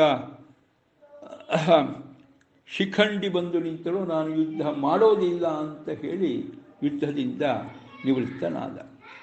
ಅದಾದಮೇಲೆ ದುರ್ಯೋಧನ ಭರದ್ವಾಜನ ಮಗನಾದ ದ್ರೋಣನನ್ನು ಸೇನಾಧಿಪತ್ಯದಲ್ಲಿ ನೇಮಿಸಿದ. ದ್ರೋಣಾಚಾರ್ಯರು 5 ದಿನ ಯುದ್ಧ ಮಾಡಿದರು. ದ್ರೋಣಾಚಾರ್ಯರು ಶತ್ರುಗಳಿಗೆ ಎದುರಿಸಲಿಕ್ಕೆ ಸಾಧ್ಯವಿಲ್ಲ. ಅಲ್ಲಿ ಯಾರ್ಯಾರು ಯುದ್ಧಕ್ಕೆ ಸೇರಿದ್ದಾರೆ ಅವರೆಲ್ಲ ದ್ರೋಣಾಚಾರ್ಯ ಶಿಷ್ಯರೇ. ಅಂದರೆ ದ್ರೋಣಾಚಾರ್ಯರು ಮಹಾವೀರಾಧಿವೀರರೇ. ಆಗ ಅವರು ಯುದ್ಧ ಮಾಡ್ತಾ ಇರೋ ಸಂದರ್ಭದಲ್ಲಿ ದುರಾತ್ಮನಾದ ಜಯದ್ರಥ ನಿನ್ನ ತಂದೆಯಾದ ಅಭಿಮನ್ಯುವನ್ನು ರಣರಂಗದಲ್ಲಿ ಮೋಸದಿಂದ ಕೊಲ್ಲಿಸಿದ. ಪರೀಕ್ಷಿತ್ ರಾಜ ಕಥೆ ಕೇಳ್ತಾ ಇದ್ದಾನೆ. ಅವನಿಗೆ ಶುಕಾಚಾರ್ಯ ಹೇಳ್ತಾ, ಯುದ್ಧದಲ್ಲಿ ಅವನಿಗೆ ಸಂಬಂಧಪಟ್ಟ ಮತ್ತೊಂದು ವಿಚಾರ. ಪರೀಕ್ಷಿತ್ ರಾಜ ಅವನ ತಂದೆ ಅಭಿಮನ್ಯು, ಅವನನ್ನು ದುರಾತ್ಮನಾದ ಜಯದ್ರಥ ದ್ರೋಣಾಚಾರ್ಯ ಯುದ್ಧ ಮಾಡ್ತಾ ಇರೋ ಸಂದರ್ಭದಲ್ಲಿ ರಣರಂಗದಲ್ಲಿ ಮೋಸದಿಂದ ಕೊಲ್ಲಿಸಿದ. ಆಗ ಪುತ್ರಶೋಕ, ಅಭಿಮನ್ಯು ಅಕಾಲದಲ್ಲಿ ಸತ್ನಲ ಅಂಥೇಳಿ ಪುತ್ರಶೋಕ. ಅದರಿಂದ ಬೆಂದ ಅರ್ಜುನ ನಾಳೆ ಸಂಜೆಯ ಒಳಗೆ ಜಯದ್ರಥನನ್ನು ಕೊಂದೇ ಕೊಳ್ತೀನಿ ಅಂತ ಹೇಳಿ ಪ್ರತಿಜ್ಞೆ ಮಾಡಿದ. ಆಗ ಆ ರೀತಿ ಪ್ರತಿಜ್ಞೆ ಮಾಡಿ ಮಲಗಿದ್ದಾನೆ. ಮಲಗಿರ್ತಕ್ಕಂಥ ಅರ್ಜುನನ್ನು ಅವನ ಸ್ವಪ್ನದಲ್ಲಿ ಕೃಷ್ಣ, ಅವನ ಸ್ವಪ್ನದಲ್ಲಿ ಅರ್ಜುನನ ಸ್ವಪ್ನದಲ್ಲಿ ಶ್ರೀಕೃಷ್ಣ ಬಲಹೆಗಲಲ್ಲಿ ಹೊತ್ತುಕೊಂಡು ಗರುಡಾರೂಢನಾಗಿ ಕೈಲಾಸವನ್ನು ಹೋಗಿ ಸೇರಿದ. ಗರುಡಾರೂಢನಾಗಿ ಕೈಲಾಸವನ್ನು ಹೋಗಿ ಸೇರಿದ. ಅಲ್ಲಿ ಕೈಲಾಸವನ್ನು ಸೇರಿ ಕೃಷ್ಣ ಶಿವನನ್ನು ಕಂಡು ಮಾತನಾಡಿ ಅರ್ಜುನನಿಗೆ ಪಾಶುಪತಾಸ್ತ್ರ ಉಪದೇಶವನ್ನು ಕೊಡಿಸಿದ. ಪಾಶುಪತಾಸ್ತ್ರ ಉಪದೇಶವನ್ನು ಕೊಡಿಸಿದ. ತಾನು ಸಂಕಲ್ಪಿಸಿದ ಕಾರ್ಯವನ್ನು ಅಚಿಂತ್ಯ ಶಕ್ತಿಯಿಂದ ಸಾಧಿಸಿ ಬೆಳಿಗ್ಗೆ ಬೇಗನೆ ರಣರಂಗಕ್ಕೆ ಆಗಮಿಸಿದ ಅಂತ. ಇದೇನು ಸ್ವಪ್ನದಲ್ಲಿ ಕರ್ಕೊಂಡು ಹೋದರೆ ಏನದು? ಪಾಶುಪತಾಸ್ತ್ರ ಸ್ವಪ್ನದಲ್ಲಿ ಆಯ್ತಪ್ಪ. ಸ್ವಪ್ನದಲ್ಲಿ ಕಂಡ ಮಾತ್ರಕ್ಕೆ ಎಚ್ಚರದಲ್ಲಿ ಆ ಮಂತ್ರಕ್ಕೆ ಬಲ ಬಂದದ್ದು ಹೇಗೆ ಅಂತ ನಮಗೆ ಪ್ರಶ್ನೆ ಬರುತ್ತೆ. ಸ್ವಾರಸ್ಯ ಅಂದರೆ, ರಾತ್ರಿ ಅರ್ಜುನ ಮಲಗಿದ್ದಾನೆ, ಸ್ವಪ್ನದಲ್ಲಿ ಕೃಷ್ಣ ಹೋಗಿದ್ದು ಅಂದರೆ ಬರೀ ಅರ್ಜುನನ ಕರ್ಕೊಂಡು ಹೋಗಿದ್ದು ಅಂದರೆ ಹೇಗೆ? ಅರ್ಜುನನ ಒಬ್ಬ ಜೀವಿ, ಅವನ ಒಂದು ಅಂಶವನ್ನು ಶ್ರೀಕೃಷ್ಣ ಎತ್ತಿ ತನ್ನ ಹೆಗಲ ಮೇಲೆ ಇರಿಸಿಕೊಂಡು ಗರುಡಾರೂಢನಾಗಿ ಕೈಲಾಸಕ್ಕೆ ಹೋಗಿ ಅಲ್ಲಿ ಶಿವನಿಂದ ಪಾಶುಪತಾಸ್ತ್ರ ಉಪದೇಶವನ್ನು ಕೊಡಿಸ್ತ. ಪಾಶುಪತಾಸ್ತ್ರ ಉಪದೇಶವನ್ನು ಕೊಡಿಸ್ತ ಆಯಿತಾ. ಅರ್ಜುನ ಅವನು ಒಂದು ಬಿಲ್ಲು ಬಾಳಗಳನ್ನು ಹಿಡಿದುಕೊಂಡು ಮತ್ತು ಗುರುವಾದ ರುದ್ರದೇವರು ಕೂಡ ಬಿಲ್ಲು ಬಾಣವನ್ನು ಹಿಡಿದುಕೊಂಡು ಆಯಿತಾ, ಅಲ್ಲಿ ಆ ಬಿಲ್ಲಿನಲ್ಲಿ ಬಾಣವನ್ನು ಹೂಡಿ ಗುರು ಮಂತ್ರವನ್ನು ಉಚ್ಚರಿಸಿ, ಶಿಷ್ಯನು ಅದೇ ರೀತಿಯಾಗಿ ಮಂತ್ರವನ್ನು ಉಚ್ಚರಿಸಿ ಆ ಮಂತ್ರಕ್ಕೆ 2 ಪಟ್ಟು ಬಲ ಬರಲಿ ಅಂತ ಶಿಷ್ಯ ಕೇಳಿದ್ದು, ಅರ್ಜುನ ಕೇಳಿದ್ದು, ಗುರು ತಥಾಸ್ತು ಅಂತ ಉತ್ತರ ಕೊಟ್ಟಿದ್ದು. ಹೀಗೆ ಅರ್ಜುನ ಒಂದು ಅಂಶದಿಂದ ಕೃಷ್ಣನ ಜೊತೆಗೆ ಹೋಗಿ ಅಲ್ಲಿ ಗರುಡಾರೂಢನಾದ ಕೃಷ್ಣನ ಜೊತೆಗೆ ಹೋಗಿ ರುದ್ರದೇವರ ಹತ್ತಿರ ಹೋಗಿ ರುದ್ರದೇವರ ಹತ್ತಿರ ಉಪದೇಶವನ್ನು ಪಡೆದುಕೊಂಡು ಪುನಃ ಬಂದ ಮೇಲೆ ಶಿಬಿರದಲ್ಲಿ ಯಾವ ಅರ್ಜುನ ಮಲಗಿದ್ದಾನೆ, ಮಲಗಿರುವ ಅರ್ಜುನನ ಜೊತೆಗೆ ಈ ಹೋಗಿದ್ದ ಕೃಷ್ಣನ ಜೊತೆಗೆ ಹೋಗಿದ್ದ ಅರ್ಜುನನ ಅಂಶ, ಪಾಶುಪತಾಸ್ತ್ರ ಉಪದೇಶವನ್ನು ಪಡೆದಿದ್ದ ಅರ್ಜುನನ ಅಂಶ ಪುನಃ ಮಲಗಿದ್ದ ಅರ್ಜುನನ ಜೊತೆಗೆ ಸೇರಿಕೊಳ್ತು, ಒಂದಾಯಿತು. ಇದು ಕೃಷ್ಣನ ಅಚಿಂತ್ಯದ್ಭುತ ಶಕ್ತಿ. ಅದರಿಂದ ಮಲಗಿರೋನ ಸ್ವಪ್ನದಲ್ಲಿ ಉಪದೇಶ ಆದರೆ ಹೇಗೆ ಅಂತ, ಸ್ವಪ್ನದಲ್ಲಿ ಉಪದೇಶ ಅಂತ ಅದನ್ನೂ ಏನಾಗಿದೆ ಇಲ್ಲಿ ಒಂದು ಅಂಶ, ಯಾರ ಒಂದು ಅಂಶವನ್ನು, ಅರ್ಜುನನ ಒಂದು ಅಂಶವನ್ನು ಕರೆದುಕೊಂಡೇ ಕೃಷ್ಣ ಹೋಗಿದ್ದಾನೆ. ಆಯಿತಾ. ಇಷ್ಟು. ಮತ್ತು ಸ್ವಪ್ನ ಕಾಣೋ ಸಂದರ್ಭದಲ್ಲಿ ಏನಾಗುತ್ತೆ, ನಮ್ಮ ಉಪನಿಷತ್ನಲ್ಲಿ ನೋಡೇ ಇದ್ದೇವೆ. ಮಾಂಡೂಕೋಪನಿಷತ್ತು ಹೇಳ್ತಾರೆ, ಮನಸ್ಸಂತಸ್ತು ತೇಜಸಃ, ತೇಜಸ್ಸನಾಮಕನಾದ ಹರಿ ದೇಹದೊಳಗೆ ಮನಸ್ಸಿನ ವಾಸನಾಮಯ ಪದಾರ್ಥಗಳನ್ನು ಸ್ವಪ್ನದಲ್ಲಿ ತೋರಿಸ್ತಾನೆ ಅಂತ ಮಾಂಡೂಕೋಪನಿಷತ್ತು. ಆಯಿತಾ. ಅಲ್ಲಿ ಜೀವ ದೇಹದೊಳಗೆ ಇರ್ತಾನೆ. ಜೀವ ದೇಹದೊಳಗೆ ಇದ್ದಾಗ ಅವನಿಗೆ ದೇವರು ಸಿನಿಮಾದಂತೆ ಸ್ವಪ್ನವನ್ನು ತೋರಿಸ್ತಾನೆ ಅಂತ ಅಲ್ಲಿ ಬಂದಿರೋದು. ಅಲ್ಲಿ ಜೀವನಿಂದ ಒಂದು ಅಂಶವನ್ನು ತೆಗೆದುಕೊಂಡು ಹೋಗೋ ವಿಚಾರ ಇಲ್ಲ. ಆದರೆ ಕೆಲವೊಮ್ಮೆ ದೇವರು ತನ್ನ ಅಚಿಂತ್ಯಾದ್ಭುತ ಶಕ್ತಿಯಿಂದ ಕೆಲವು ವ್ಯಕ್ತಿಗಳ ಒಂದು ಅಂಶವನ್ನು ತೆಗೆದುಕೊಂಡು ಹೋಗೋದು ಇದೆ. ಬೃಹದಾರಣ್ಯಕೋಪನಿಷತ್ನಲ್ಲಿ ಹೇಳ್ತಾರೆ, ಬಹಿಷ್ಕುಲಾಯಾತ್ ಅಮೃತಶ್ಚರಿತ್ವಾ ಅಂತ ಹೇಳ್ತಾರೆ. ಜೀವನ ಒಂದಂಶದಿಂದ ಮಲಗಿದ್ದ ಶರೀರವನ್ನು ರಕ್ಷಿಸುತ್ತಲೇ ಇನ್ನೊಂದು ಅಂಶದಿಂದ ಅವನನ್ನು ಶರೀರದಿಂದ ಹೊರಗೆ ತಂದು ಸ್ವಪ್ನ ತೋರಿಸಿ ತಿರುಗಿ ಆ ಅಂಶವನ್ನು ಶರೀರದೊಳಗೆ ತಂದು ಸೇರಿಸುತ್ತಾನೆ ತೈಜಸನಾಮಕನಾದ ಹರಿ ಅಂತ ಮತ್ತೊಂದು ಚಿಂತನೆಯನ್ನು ಹೇಳ್ತಾರೆ.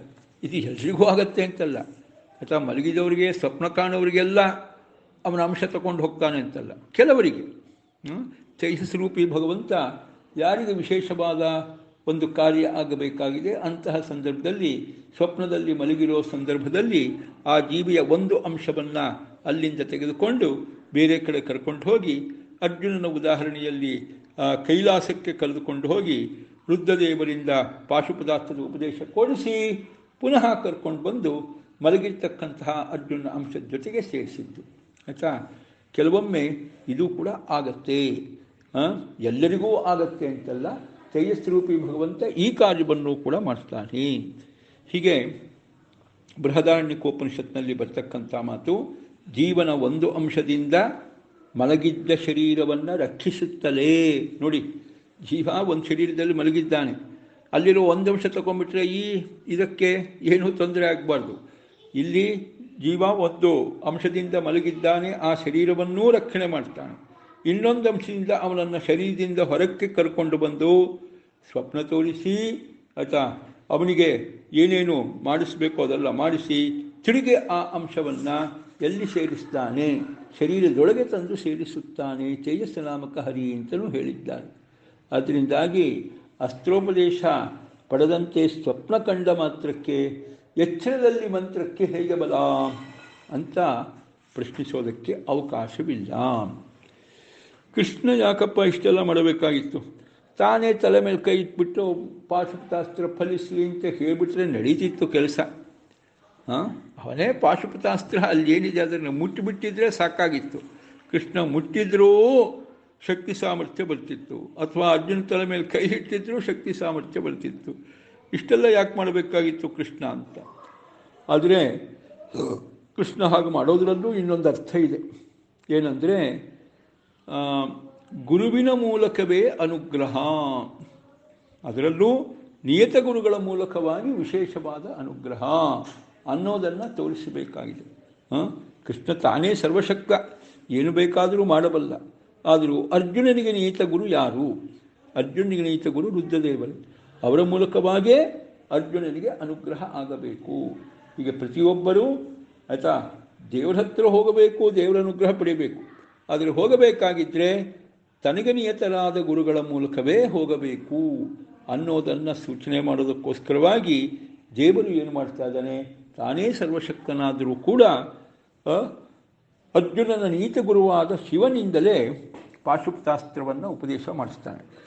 ಇಷ್ಟಾಗಿ ಅರ್ಜುನ ವನವಾಸದ ಕಾಲದಲ್ಲೇನೆ ಇಂದ್ರಕೀಲ ಪರ್ವತದಲ್ಲಿ ಇದ್ದಾಗ ರುದ್ರದೇವರಿಂದ ಪಾಶುಪತಾಸ್ತ್ರವನ್ನು ಮೊದಲನೇ ಬಾರಿ ಉಪದೇಶ ಪಡೆದಿದ್ದ. ಆದರೆ ಈಗ ಯುದ್ಧಕ್ಕೋಸ್ಕರವಾಗಿ ಯಾರನ್ನು ಅಲ್ಲಿ ಕೊಲ್ಲಬೇಕಾಗಿರ್ತಕ್ಕಂಥದ್ದು, ಜಯದ್ರಥನನ್ನು ಕೊಲ್ಲಬೇಕಾಗಿದೆ.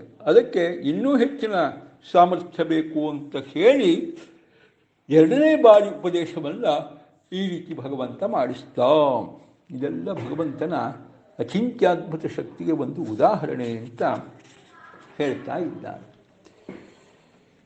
ತಥೋ ಪರದಿನೇ ಯುದ್ಧಂ ಆಸೀತ್ ಘೋರಂ ಜನಕ್ಷಯಂ ಮಮೃಹು ಮಹೀಭುಜಸ್ತತ್ರ ಬಹವೋ ಬಾಹುಶಾಲಿನಃ ಹತೇಷು ರಣದಕ್ಷೇಷು ರಾಜಪುತ್ರೇಷ್ವನೇಕಶಃ ಯಯದ್ರಥೋಪಿ ಪಾರ್ಥೇನ ನಿಹತೋ ದಿವಸಾತ್ಯಯೇ ದಿನಾನಿ ಪಂಚದ್ರೋಣೋಪಿ ಕೃತ್ವಾ ಯುದ್ಧಂ ಮತಂದ್ರಿತಃ ಪಂಚಮೇಹನಿ ಸಂಧ್ಯಾಯಾಂ ದೃಷ್ಟದ್ಯುಮ್ನೇನ ಪಾತಿತಃ ತತಃ ಸೇನಾಪತಿಃ ಕರ್ಣೋ ಭೂತ್ವಾ ಚಕ್ರೇ ಮಹಾರಣಂ ದಿನದ್ವಯಾಂತೆ ಪಾರ್ಥೇನ ಶತಸಂಖ್ಯೇ ನಿಪಾತಿತಃ ಶಲ್ಯೋಪಿ ಅರ್ಧದಿನಂ ಕೃತ್ವಾ ಸೇನಾಪತ್ಯಂ ಅರಿಂದಮ ಮಧ್ಯಂದಿನ ಗತೆ ಸೂರ್ಯೇ ಧರ್ಮರಾಜೇನ ಪಾತಿತಃ ಯುಯುಧಾತೆ ತಥೋ ವೀರೋ ಗದಯಾ ದೀರ್ಘವೈರಿಣೋ ಭೀಮಧುರ್ಯೋಧನೋ ಕೋಪಾತ್ ಪರಸ್ಪರವಧೈಷಿಣೌ ಅಷ್ಟಾದಶ ಅಕ್ಷೋಹಿಣೀನಾಂ ತತ್ಪತೀನಾಂಚ ಭೂಭೃತಾಂ ಅಷ್ಟಾದಶೈರ್ದಿನೈಃ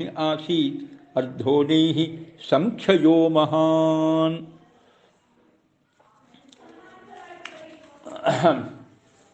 ಮುಂದೆ ಘೋರ ಯುದ್ಧ ಮಾರನೇ ದಿವಸ ನಡೀತು. ಜನಕ್ಷಯಕಾರಿ ಎಲ್ಲ, ಅವರು ಇವರನ್ನು ಹೊಡೆದರು, ಅವರನ್ನು ಹೊಡೆದರು, ಅನೇಕ ಜನ ರಾಜರು ಎಲ್ಲ ಸತ್ತರು, ಎಲ್ಲ ಸೇನೆಯೂ ಕೂಡ ನಾಶವಾಯಿತು. ಬಾಹುಶಾಲಿಗಳಾದ ಬಹಳ ಮಂದಿ ರಾಜರು ಆ ದಿನ ಮರಣ ಹೊಂದಿದರು. ಹೀಗೆ ಯುದ್ಧ ನಿಪುಣರಾದ ರಾಜಕುಮಾರರೆಲ್ಲ ಬಹುಸಂಖ್ಯೆಯಲ್ಲಿ ಹತರಾದ ಮೇಲೆ ದಿನದ ಕೊನೆಯಲ್ಲಿ ಅರ್ಜುನ ಜಯದ್ರಥನ ಸಂಹಾರವನ್ನು ಮಾಡಿದ. ಹೀಗೆ ದ್ರೋಣಾಚಾರ್ಯರು 5 ದಿವಸ ಯುದ್ಧ ಮಾಡಿದರೂ ಆಲಸ್ಯವಿಲ್ಲದೆ ಅವರು ಕೊಟ್ಟ ಕೆಲಸ ಸರಿ ಮಾಡೋರು. ಭಗವಂತ ಆದೇಶ ಕೊಟ್ಟಿದ್ದ, ಇಲ್ಲಪ್ಪ ನೀನು ದುರ್ಯೋಧನ ಕಡೆಯಲ್ಲಿದ್ದೇ ಯುದ್ಧ ಮಾಡಬೇಕು, ಯಾಕೆಂದರೆ ಪಾಂಡವರ ಕಡೆಯಲ್ಲಿ ಯಾರು ಮಹಾವೀರಾದವರಿದ್ದಾರೋ ಅವರಿಗೆಲ್ಲ ದೇವತೆಗಳವರೆಲ್ಲ, ಅವರನ್ನು ಕೊಲ್ಲಲಿಕ್ಕೆ ಇನ್ನೊಬ್ಬ ದೇವತೆಯೇ ಬೇಕು, ಅದಕ್ಕೆ ದ್ರೋಣಾಚಾರ್ಯರಂಥವ್ರು ಬೇಕು ಅಂತ ಹೇಳಿನೇ ಭಗವಂತ ದ್ರೋಣಾಚಾರ್ಯರಿಗೆ ಆ ಆದೇಶವನ್ನೇ ಕೊಟ್ಟಿದ್ದು. ಅದನ್ನು ಪಕ್ಕಾ ಪರಿಪಾಲನೆ ಮಾಡಿದ್ದು. ಅದರಿಂದ ಅದನ್ನೇ ಹೇಳ್ತಾರೆ ಇಲ್ಲಿ, ಯುದ್ಧಂ ಅತಂದ್ರಿತಃ. ಯಾವುದೇ ಆಲಸ್ಯವಿಲ್ಲದೆ ದೇವರು ತನಗೊಂದು ಆದೇಶವನ್ನು ಕೊಟ್ಟಿದ್ದಾನೆ ಅಂದರೆ ಆದೇಶವನ್ನು ಚೆನ್ನಾಗಿ ಪರಿಪಾಲನೆ ಮಾಡಬೇಕು ಅಂತ ಹೇಳಿ ಅವರು ಆಲಸ್ಯವಿಲ್ಲದೆ 5 ದಿವಸ ಯುದ್ಧ ಮಾಡಿ 5ನೇ ದಿನದ ಸಂಜೆ ದೃಷ್ಟದ್ಯುಮ್ನನಿಂದ ಹತರಾದರು. ಗೊತ್ತೇ ಇದೆ ನಮಗೆ ಕಥೆ. ಅಶ್ವತ್ಥಾಮ ಹತಃ ಅಂಥೇಳಿ ಧರ್ಮರಾಜನಿಂದ ಕೃಷ್ಣ ಹೇಳಿಸಿ ಕಡೆಗೆ ಶಂಖ ನಿನಾದ ಮಾಡಿ ಕುಂಜರಹ ಅನ್ನೋದು ಅವನಿಗೆ ಕೇಳಿಸದೇ ಇದ್ದ ಹಾಗೆ ಮಾಡಿ ಅವನು ದೇಹವನ್ನು ಬಿಟ್ಟು ದ್ರೋಣಾಚಾರ್ಯರು ಹೋಗೋ ಹಾಗೆ ಮಾಡಿ ಅದನ್ನು ತಲೆಯನ್ನು ಯಾರು ಕತ್ತರಿಸೋ ಹಾಗೆ ದೃಷ್ಟದ್ಯುಮ್ನಿಂದ ಕತ್ತರಿಸೋ ಹಾಗೆ ಮಾಡಿದ. ಅದಾದಮೇಲೆ ಬಳಿಕ ಕರ್ಣ ಸೇನಾಧಿಪತಿಯಾದ 2 ದಿವಸ ಮಹಾಯುದ್ಧವನ್ನು ಮಾಡಿದ. ಕಡೆಯಲ್ಲಿ ಅವನನ್ನು ಅರ್ಜುನ ಯುದ್ಧದಲ್ಲಿ ಸಂಹಾರ ಮಾಡಿದ. ಆಮೇಲೆ ಶಲ್ಯ ಅರ್ಧ ದಿವಸ ಸೇನಾಧಿಪತ್ಯವನ್ನು ನಿರ್ವಹಣೆ ಮಾಡಿದ. ಮಧ್ಯಾಹ್ನ ಕಾಲದಲ್ಲಿ ಅವನು ಕೂಡ ಧರ್ಮರಾಜನಿಂದ ಹತನಾದ. ಹೀಗೆ ಎಲ್ಲರೂ ಯುದ್ಧದಲ್ಲಿ ಸತ್ತ ಮೇಲೆ ದೀರ್ಘಕಾಲದ ವೈರಿಗಳು ವೀರರು ಭೀಮ ದುರ್ಯೋಧನರು ಅವರು ಕೋಪದಿಂದ ಪರಸ್ಪರ ಕೊಲ್ಲಲು ಬಯಸಿ ಗದೆಯನ್ನು ತೆಗೆದುಕೊಂಡು ಹೋರಾಡಿದರು. ಹೀಗೆ ಕೃಷ್ಣ 18 ಅಕ್ಷೋಹಿಣಿ ಸೇನೆ ಮತ್ತು ಅವುಗಳ ಅಧಿಪತಿಗಳಾದ ಎಲ್ಲ ರಾಜರ ಮಹಾವಿನಾಶವನ್ನು 17.5 ದಿನಗಳಲ್ಲೇ ನಡೆಸಿಬಿಟ್ಟ. ಅರ್ಧ ಕಡಿಮೆ 18 ದಿನ ಅಂದರೆ 17.5 ದಿವಸಗಳಲ್ಲೇ ನಡೆದು ಹೋಗೋ ಹಾಗೆ ಭಗವಂತ ಮಾಡಿದ. ಇಷ್ಟಾಗಿ ಅವನು ಯಾವ ಆಯುಧವನ್ನೂ ಹಿಡಿಲಿಲ್ಲ. ಆದರೆ ಆಯುಧವನ್ನು ಹಿಡಿದ ಎಲ್ಲರ ಒಳಗೂ ಅವನಿದ್ದ. ಆದರೆ ಅವನು ಯಾವ ಆಯುಧವನ್ನೂ ಹಿಡಿಲಿಲ್ಲ. ಯುದ್ಧದಲ್ಲಿ ಅವನ ಪಾತ್ರ ಏನು? ಒಂದು ರೀತಿ ರಣರೀತಿ ಹೇಗಿರಬೇಕು ಅನ್ನೋದನ್ನು ವಿಶೇಷವಾಗಿ ಪಾಂಡವರಿಗೆ ತಿಳಿಸಿಕೊಟ್ಟ. ಅದಾದ ಮೇಲೆ ಎಲ್ಲರಲ್ಲೂ ಪ್ರೇರಕ ಅವನೇ, ಎಲ್ಲರಿಗೂ ಶಕ್ತಿದಾತ ಅವನೇ. ಆ ರೀತಿ ಪ್ರೇರಕ ಶಕ್ತಿದಾತನಾಗಿ ಎಲ್ಲ ಸೇನೆಯೆಲ್ಲ ಅವನು ಸಂಹಾರಗೊಳಿಸಿದ ಅನ್ನೋಲ್ಲಿಗೆ 97ನೇ ಅಧ್ಯಾಯ ಮುಗಿತಾ ಇದೆ. 98ನೇ ಅಧ್ಯಾಯದಲ್ಲಿ ಬಲರಾಮನ ತೀರ್ಥಯಾತ್ರೆಯ ವಿಚಾರವನ್ನು ಮುಂದುವರಿಸ್ತಾರೆ. ರಾಜೋವಾಚ ಅಷ್ಟಾದಶಾಕ್ಷೌಹಿಣೀನಾಂ ತಾವದ್ಭಿರ್ಮಾಯಯಾ ದಿನೈಃ ವ್ಯಾಪಾದನಂ ಯೇನ ಕೃತಂ ತಸ್ಮೈ ವಿಶ್ವಾತ್ಮನೇ ನಮಃ. ಶೃಣ್ವತೋ ಮೇ ಕಥಾಸ್ತಸ್ಯ ಚರಿತಾನಿ ಚ ಸಂಘರ್ಷಃ ವೈಕ್ಲವ್ಯಂ ವಿಸ್ಮಯೋ ಭೀತಿಃ ವರ್ಧತೆ ಮೇ ಪುನಃ ಪುನಃ. ಮನ್ಯೇ ಪ್ರಾಯೇಣ ಪಾಪ್ಮಾನಂ ಜೀರ್ಣಂ ಮಮ ದುರತ್ಯಯಂ ಇಂದ್ರಿಯಾಣಿ ಪ್ರಬುದ್ಧಾನಿ ಪ್ರಸನ್ನಂಚ ಮನೋಭೃಶಂ. ಕ್ಷುತೃಷ್ಣೇ ಚ ಪ್ರಶಾಂತೆ ಮೇ ಆತ್ಮಾ ಚ ಆನಂದನಿರ್ಭರಃ ಪ್ರಸಾದಾತ್ತವ ಧರ್ಮಜ್ಞ ಕೃತಾರ್ಥೋಹಂ ಇಹಾಭವಂ.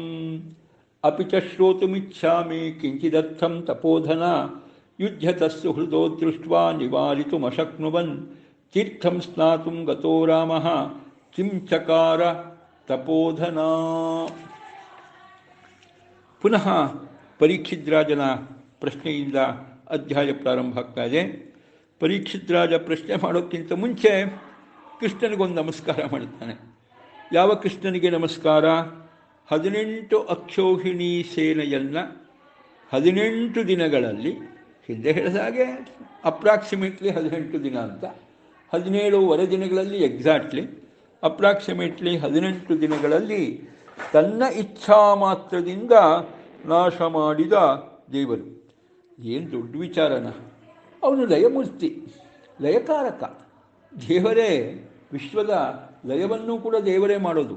ಲಯ ಅಂದರೆ ನಾಶ, ಸಂಹಾರ ದೇವರೇ ಮಾಡೋದು. ಬ್ರಹ್ಮಣಿ ಬ್ರಹ್ಮರೂಪೋತ್ಸವ ಶಿವರೂಪಿ ಶಿವೇ ಸ್ಥಿತಃ. ಸಂಹಾರಕಾಂತ್ ಪ್ರಸಿದ್ಧನಾದ ರುದ್ರದೇವರಲ್ಲೂ ಇವನೇ ಇದ್ದು ಸಂಹಾರ ಮಾಡಿಸೋನು. ಅವನಿಗೆ ಇದೇನು ದೊಡ್ಡ ವಿಚಾರ? ಇಡೀ ಜಗತ್ತಿನ ಬ್ರಹ್ಮಾಂಡದ ಲಯವನ್ನು ಮಾಡುವ ಮಹಾನುಭಾವನಿಗೆ 18 ಅಕ್ಷೋಹಿಣಿ ಜುಜುಬಿ ಏನೇನೂ ಅಲ್ವೇ ಇಲ್ಲ. ಅದರಿಂದ ಅವನು ಇಚ್ಛೆ ಮಾಡದ, ಎಲ್ಲ ನಡೆದು ಹೋಯಿತು, ಅಷ್ಟೇ ವಿಚಾರ. ಇಚ್ಛಾ ಮಾತ್ರದಿಂದ ನಾಶ ಮಾಡಿದ ವಿಶ್ವದ ಲಯಮೂರ್ತಿ ನೋಡಿ. ಅದಕ್ಕೋಸ್ಕರವೇ ಅಲ್ಲಿ ವಿಶೇಷಣ ಕೊಡಬೇಕಾದ್ರೆ ಆ ವಿಶೇಷಣವನ್ನು ಕೊಡ್ತಾರೆ. ವಿಶ್ವಾತ್ಮನೆ ಅಂತ ಅಲ್ಲಿರೋದು. ಆದರೆ ವಿಶ್ವಾತ್ಮ ಅಂದರೆ ಯಾವ ರೀತಿ? ಎರಡೂ ರೀತಿ ಅರ್ಥ ಇದೆ. ಆತ್ಮ ಅಂತ ಹೇಳಿದರೆ ಒಂದರ್ಥ, ಅಂತರ್ಯಾಮಿಯಾಗಿ ಪ್ರೇರಕ ಅಂತ ಒಂದರ್ಥ. ಇನ್ನೊಂದು ಆತ್ಮ ಅಂತ ಹೇಳಿದರೆ ಅತ್ತಿ ಇತಿ ಆತ್ಮ, ತಿನ್ನುವವನು ಸಂಹಾರ ಮಾಡುವವನು ಅಂತಲೂ ಒಂದರ್ಥ, ತಿನ್ನುವವನು ಸಂಹಾರ ಮಾಡುವವನು ಅಂತಲೂ ಒಂದರ್ಥ. ಹೀಗೆ ಲಯಕಾರಕನಾದ ದೇವರು ಇಚ್ಛಾಮಾತ್ರದಿಂದ ಎಲ್ಲವನ್ನೂ ಸಂಹಾರ ಮಾಡುವ ದೇವರು ಅಂತ. ಹೀಗೆ ವ್ಯಾಸರು ಒಂದೊಂದು ಪದವನ್ನು ಬಳಸ್ತಾರೆ ಅಂದರೆ ಬಹಳ ಖುಷಿ ಕೊಡುತ್ತೆ. ಆ ಪದಗಳೇ ಬಹಳ ಸುಂದರವಾದ ಅರ್ಥವನ್ನು ನಮಗೆ ಅಪ್ರೋಪ್ರಿಯೇಟ್, ಅದಕ್ಕೆ ಹೊಂದಾಣಿಕೆಯಾಗುವ ಒಳ್ಳೆಯ ಅರ್ಥ ಅಲ್ಲಿ ನಮಗೆ ಸಿಗ್ತಾ ಇರುತ್ತೆ ಆ ಪದಗಳಲ್ಲಿ. ಹೀಗೆ ವಿಶ್ವಾತ್ಮ ಆ 18 ಅಕ್ಷೋಹಿಣಿ ಸೇಹಿಣಿಯಲ್ಲಿ ನೆರೆದಿದ್ದ ಎಲ್ಲರಿಗೂ ಅಂತರ್ಯಾಮಿಯಾಗಿ ಪ್ರೇರಕನಾಗಿ ನಿಂತುಕೊಂಡವನು ಮತ್ತು ಅವರಿಗೆ ಶಕ್ತಿ ಸಾಮರ್ಥ್ಯವನ್ನು ಕೊಟ್ಟು ಅವರಿಂದ ಕೊಲ್ಲಿಸಿದವನು ಇವನೇ. ಹೀಗೆ ವಿಶ್ವಮ್ಮತ್ತಿ ಆ ಮೂಲಕವಾಗಿ ಅಂತಹ ದೇವರಿಗೆ ನಮಸ್ಕಾರ ಅಂತ ಪರೀಕ್ಷಿದ್ರಾಜ ನಮಸ್ಕಾರ ಮಾಡಿ ಪುನಃ ಹೇಳ್ತಾ ಇದ್ದಾನೆ, ತನ್ನ ಅಭಿಪ್ರಾಯವನ್ನು ತಿಳಿಸ್ತಾ ಇದ್ದಾನೆ. ಕೃಷ್ಣನ ಕಥೆ, ಅವನ ಲೀಲೆಗಳೇ ತುಂಬಿರುತ್ತೆ. ಆ ಕೃಷ್ಣನ ಕಥೆಯಲ್ಲಿ ತುಂಬಿದ ಲೀಲೆಗಳನ್ನು ಕೇಳ್ತಾ ಇದ್ದರೆ ಮತ್ತೆ ಮತ್ತೆ ನಾನು ಪರವಶನಾಗ್ಬಿಡ್ತೇನೆ. ಆಶ್ಚರ್ಯ, ಭಯ ಎಲ್ಲ ಒಟ್ಟೊಟ್ಟಿಗೆ ಆಗ್ಬಿಡುತ್ತೆ. ನನಗನ್ನಿಸ್ತಾ ಇದೆ ಈಗ ಈ ಒಂದು ಕೃಷ್ಣ ಕಥಾಶ್ರವಣ ಮಾಡಿ ನಾನು ಏನೇನು ಪಾಪ ಮಾಡಿದ್ದೀನೋ ಎಲ್ಲ ಪಾಪ ಹೋಗಿಬಿಟ್ಟಿದೆ ಅಂತ ಅಂದ್ಕೊಳ್ತೀನಿ. ಅಷ್ಟೇ ಅಲ್ಲ ಆಯಿತಾ, ಯಾವ್ಯಾವುದು ನನ್ನ ಕೈಲಿ ಮಾಡಲಿಕ್ಕೆ ಸಾಧ್ಯವಿಲ್ಲವೋ ಅಂಥ ಪಾಪ ಅದೂ ಹೋಗ್ಬಿಡ್ತು. ಅಂದರೆ ಪಾಪನೇ ಆಗಿಲ್ಲ, ಹೋಗೋದೇನು ಬಂತು ಅಂತ. ಅಂದರೆ ಏನೇ ಆದರೂ ಸಾಧ್ಯವೇ ಇಲ್ಲ ಅಂತಕ್ಕಂತಹ ಪಾಪಗಳು ಕೂಡ ಹೋಗಿಬಿಟ್ಟಿದೆ. ಅಂದರೆ ಪಾಪ ಮಾಡೋದು ಸುಲಭ ರೀ, ಪಾಪವನ್ನು ದೂರ ಮಾಡ್ಕೊಳ್ಳೋದು ಕಷ್ಟ. ನನ್ನ ಕೈಲಿ ಸಾಧ್ಯವಿಲ್ಲ ಅಂತ ಅದನ್ನು ಅವನೇ ಒಪ್ಕೊಳ್ಳೋದು. ಮಾಡಲಾಗದಂಥ ಅಂತ ಹೇಳಿದ್ರೆ ನನ್ನ ಕೈಲಿ ಸಾಧ್ಯವಿಲ್ಲ, ಯಾವುದು ಸಾಧ್ಯವಿಲ್ಲ, ಪಾಪವನ್ನು ದೂರ ಮಾಡ್ಕೊಳ್ಳೋದು ನನ್ನ ಕೈಲೇ ಸಾಧ್ಯ ಆಗ್ತಿರಲಿಲ್ಲ. ಆದರೆ ಕೃಷ್ಣನ ಕಥಾಶ್ರವಣ ಆದಮೇಲೆ ಆ ಎಲ್ಲ ಪಾಪಗಳು ದೂರ ಆಗ್ಬಿಡ್ತು. ಎಲ್ಲ ಪಾಪಗಳು ಈ ಕಥಾಶ್ರವಣದಿಂದ ಬಹುಶಃ ನಾಶ ಆಗಿ ಹೋಗ್ಬಿಟ್ಟಿದೆ. ನನ್ನ ಇಂದ್ರಿಯಗಳು ಎಚ್ಚೆತ್ತುಕೊಂಡಿವೆ, ದೇವರ ಚಿಂತನೆಯಲ್ಲಿ ಮುಳುಗಿವೆ, ಮನಸ್ಸು ತಿಳಿಯಾಗಿದೆ. ಹಸಿವು ನೀರಡಿಕೆ ಇಲ್ಲವೇ ಇಲ್ಲ, ಹಸಿವು ನೀರಡಿಕೆಗಳೆಲ್ಲ ಅಡಗಿ ಹೋಗಿವೆ. ಆತ್ಮ ಆನಂದದಿಂದ ತುಂಬಿಕೊಂಡಿದ್ದಾನೆ. ಧರ್ಮಜ್ಞನಾದ ಮುನಿಗಳೇ, ನಿಮ್ಮ ಅನುಗ್ರಹದಿಂದ ನಾನು ಈ ಜನ್ಮದಲ್ಲಿ ಬಂದದ್ದಕ್ಕೆ, ಮನುಷ್ಯನಾಗಿ ಹುಟ್ಟಿದ್ದಕ್ಕೆ ಏನು ಮಾಡಬೇಕೋ ಆ ಕಾರ್ಯ ಅಂದರೆ ಭಗವಂತನ ಕಥಾಶ್ರವಣದ ಕಾರ್ಯ, ಅದನ್ನು ಮಾಡಿ ಈ ಜನ್ಮಕ್ಕೆ ಸಾರ್ಥಕತೆಯನ್ನು, ಸಫಲತೆಯನ್ನು ನಾನು ತಂದುಕೊಂಡಿದ್ದೇನೆ. ಜನ್ಮ ಸಾಫಲ್ಯವನ್ನು ನಾನು ಪಡೆದು ಬಿಟ್ಟಿದ್ದೇನೆ. ಆದರೂ ತಪೋಧನರೇ, ನಿಮ್ಮಿಂದ ಇನ್ನೂ ಕೆಲವು ವಿಚಾರಗಳನ್ನು ಶ್ರವಣ ಮಾಡಬೇಕು ಅಂತ ನಾನು ಬಯಸ್ತೇನೆ. ಏಕೆಂದರೆ ಅದು ಎಷ್ಟು ಕೇಳಿದ್ರೂ ಸಾಕು ಅಂತ ಅನಿಸಲ್ಲ. ಅಧ್ಯಾತ್ಮನೇ ಹೀಗೆ, ದೇವರ ಕಥೆ, ದೇವರ ಚಿಂತನೆ ಅಂತ ಹೇಳಿದ್ರೆ ಅಲ್ಲಿ ಸಾಕು ಅಂತ ಅನಿಸೋದೇ ಇಲ್ಲ. ಯಾರಿಗೆ? ವಿಶೇಷವಾಗಿ ಇದರಲ್ಲಿ ಅಭಿರುಚಿ ಉಳ್ಳವರಿಗೆ. ಇಲ್ಲಿ ನೋಡಿ, ಈಗಾಗಲೇ ದಶಮಸ್ಕಂಧ ಕಥೆಗೆ ಬಂದಿದ್ದಾನೆ ಅಂತ ಹೇಳಿದ್ರೆ ಈಗಾಗಲೇ 6 ದಿವಸಕ್ಕೆ ಮುಗಿದೋಗಿದೆ. 6 ದಿವಸನೂ ಕೂಡ ಪರೀಕ್ಷಿದ್ರಾಜ ಏನು ಮಾಡಿದ್ದಾನೆ? ಯಾವುದೇ ವಿಚಾರ ಕೇಳ್ತಾ ಇದ್ದಾಗಲೂ ನನಗೆ ಹಸಿವಾಗ್ತಾ ಇದೆ ಸ್ವಾಮಿ, ವಿಶ್ರಾಂತಿಗೋಸ್ಕರ ಹೋಗ್ತೀನಿ ಅಂತ ಎಲ್ಲೋ ಅವನು ಹೇಳಿದ್ದೇ ಬಂದಿಲ್ಲ. ಎಲ್ಲ ಕಡೆಯಲ್ಲೂ 2-3 ಸರ್ತಿ ಅವನು ಹೇಳಿರೋ ಮಾತು ಬರ್ತಕ್ಕಂಥದ್ದು, ನನಗೆ ಹಸಿವು ನೀರಡಿಕೆ ಆಗ್ತಾನೇ ಇಲ್ಲ ಅಂತ. ನೋಡಿ, ನಾನು ಕಥೆಯನ್ನು ಚೆನ್ನಾಗಿ ಕೇಳಿದ್ದೀನಿ ಅಂತಲೇ ಹೇಳ್ತಾನೆ. ನಾನು ಕಥಾಶ್ರವಣದಿಂದ ಪಾಪವನ್ನು ಪರಿಹಾರ ಮಾಡ್ಕೊಂಡಿದ್ದೀನಿ ಅಂತ ಹೇಳ್ತಾ ಇದ್ದಾನೆ. ಅಂದರೆ ಅವನಿಗೆ ಆತ್ಮವಿಶ್ವಾಸ ಅದು ಕೂಡ ಆಯಿತಾ. ಹೀಗೆ ಅವನು ಹಸಿವು ನೀರಡಿಕೆ, ಬಾಯಾರಿಕೆಗಳಿಗೆ ಒಳಗಾಗದೆ, ತುತ್ತಾಗದೆ ಅದೆಲ್ಲವನ್ನೂ ಕೂಡ ಗೆದ್ದು ಭಗವಂತನ ಮತ್ತು ಗುರುಗಳ ಅನುಗ್ರಹದಿಂದ ವಿಶೇಷ ರೀತಿಯಿಂದ ಭಕ್ತಿಯಿಂದಲೇ ಭಗವತ್ ಕಥಾಶ್ರವಣ ಮಾಡಿದ್ದಾರೆ. ಇದು ಉಪವಾಸದಿಂದ ಕೇಳಬಹುದು ಅಂತ ತೋರಿಸಿಕೊಟ್ಟ. ಸಾಮಾನ್ಯವಾಗಿ ಕಥೆ ಕೇಳಲಿಕ್ಕೆ ಹೋದರೆ, ಭಾಗವತ ಕಥೆ ಕೇಳಲಿಕ್ಕೆ ಹೋದ್ರೇ ಸಾಕು, ನಿದ್ರೆ ಬಂದುಬಿಡುತ್ತೆ ತುಂಬ ಜನರಿಗೆ. ಅದರಲ್ಲಿ ಉಪವಾಸ ಇದ್ರಂತೂ ಮೊದಲೇ ಏನಾಗುತ್ತೆ, ಆಯಾಸ ಜಾಸ್ತಿ ಆಗಿಬಿಡುತ್ತೆ. ಆಮೇಲಂತೂ ನಿದ್ರೆ, ಆಮೇಲಂತೂ ನಿದ್ರೆ, ಇದೆಲ್ಲ ಕಥೆ ಆಗುತ್ತೆ. ಆದರೆ ಶ್ರೇಷ್ಠರಾದವರಿಗೆ ಅಥವಾ ಜ್ಞಾನಿಗಳಾಗಿರ್ತಕ್ಕಂಥವ್ರಿಗೆ ಅದು ಯಾವುದೂ ಬಾಧಿಸೋದೇ ಇಲ್ಲ. ಭಕ್ತಿಯಿಂದ ಭಗವಂತನ ಕಥೆ ಕೇಳ್ತಾ ಇದ್ದ ಪರೀಕ್ಷಿದ್ರಾಜನಿಗೆ ಯಾವುದೇ ವಿಧವಾದ ಕ್ಷುತ್ರಿಟ್ ಹಸಿವು, ನಿರಡಿಕೆ, ಬಾಯಾರಿಕೆ ಯಾವುದೂ ಆಗಲಿಲ್ಲ. ಅಷ್ಟೇ ಅಲ್ಲ, ಕೇಳೋದನ್ನು ಕೇಳಬೇಕಲ್ಲಪ್ಪ ಅಂತ ಒದ್ದಾಟದಿಂದ ಕೇಳಿದ್ದಲ್ಲ, ಖುಷಿಯಿಂದ ಕೇಳಿದ್ದು. ಅವನ ಆತ್ಮವೇ ಆನಂದದಿಂದ ಪೂರ್ಣವಾಗಿದೆ ಅಂತ. ಇದು ಅಷ್ಟೇ. ಇಲ್ಲೂ ಆನಂದ ಆನಂದ ಅಂದರೆ ಯಾವ ಆನಂದ? ಸ್ವರೂಪದ ಆನಂದನೇ ಸ್ವಾಮಿ. ದೇವರ ಕಥಾಶ್ರವಣ ಮಾಡ್ತಾ ಮಾಡ್ತಾ ಭಕ್ತಿಯಿಂದ ಅವನ ಸ್ವರೂಪವೇ ತೆರೆದುಕೊಂಡಿದೆ. ಗುರುಗಳ ಅನುಗ್ರಹದಿಂದ ವಾಯುದೇವರ ಸ್ವರೂಪ ತೆರೆದಿದ್ದಾನೆ. ಅದರಿಂದಾಗಿ ಸ್ವರೂಪದ ಆನಂದದ ಅಭಿವ್ಯಕ್ತಿಯಾಗಿದೆ. ಆತ್ಮ ಆನಂದದಿಂದ ಪೂರ್ಣ ಆಗೋದು ಅಂದರೆ ಹೊರಗಿನ ಮನಸ್ಸಿನ ಆನಂದದಿಂದ ಅಲ್ಲ, ಒಳಗಿಂದು. ಹೊರಗಡೆ ಕಥೆ ಕೇಳಿ ಕೇಳಿ ಸ್ವರೂಪದ ಅಭಿವ್ಯಕ್ತಿಯಾಗಿ ಆ ಸ್ವರೂಪದ ಆನಂದದಿಂದ ತುಂಬಿಕೊಂಡು ಬಿಟ್ಟಿದ್ದಾನೆ. ಆನಂದಪೂರ್ಣವಾಗಿದೆ. ಮುನಿಗಳೇ, ನಾನು ಬದುಕಿದ್ದು ಸಾರ್ಥಕವಾಯಿತು, ನಾನು ಹುಟ್ಟಿದ್ದು ಸಾರ್ಥಕವಾಯಿತು. ಯಾಕೆಂದರೆ ಇಂತಹ ಒಂದು ಶ್ರೇಷ್ಠವಾದ ಭಗವಂತನ ಕಥಾಶ್ರವಣ ನನ್ನ ಬಾಳಿನಲ್ಲಿ, ಬದುಕಿನಲ್ಲಿ ಇಷ್ಟು ದೀರ್ಘವಾಗಿ ಏನೂ ಅಡೆತಡೆ ಇಲ್ಲದೆ ಕೇಳೋ ಹಾಗಾಯ್ತಲ್ಲ, ಇದೇ ನನ್ನ ಬದುಕಿನ ಸಾರ್ಥಕತೆ, ಜನ್ಮದ ಸಾರ್ಥಕತೆ. ಅದನ್ನು ನಾನು ಪಡೆದಿದ್ದೇನೆ. ಆದರೆ ಇನ್ನೂ ಸಮಯ ಇದೆ, ಇನ್ನೂ ಕೇಳಬೇಕಾದ್ದು ಬಹಳ ಇದೆ. ಆದ್ದರಿಂದ ನಿಮ್ಮಿಂದ ಇನ್ನೂ ಅನೇಕ ವಿಚಾರವನ್ನು ನಾನು ಕೇಳಲಿಕ್ಕೆ ಬಯಸ್ತೇನೆ. ಅಲ್ಲಿ ನೀವು ಹೇಳಿದಿರಲ್ಲ, ಬಂಧುಗಳು ಯುದ್ಧಕ್ಕೆ ತೊಡಗಿದ್ದನ್ನು ನೋಡಿ ಅದನ್ನು ತಡೆದು ನಿಲ್ಲಿಸಲಾಗದೆ ಬಲರಾಮ ತೀರ್ಥಕ್ಷೇತ್ರಯಾತ್ರೆಗೆ ಹೊರಟ ಅಂತ ಕೇಳಿದ್ರಿ. ಅವನ ಕಥೆನೂ ಕೇಳಬೇಕು ಸ್ವಾಮಿ.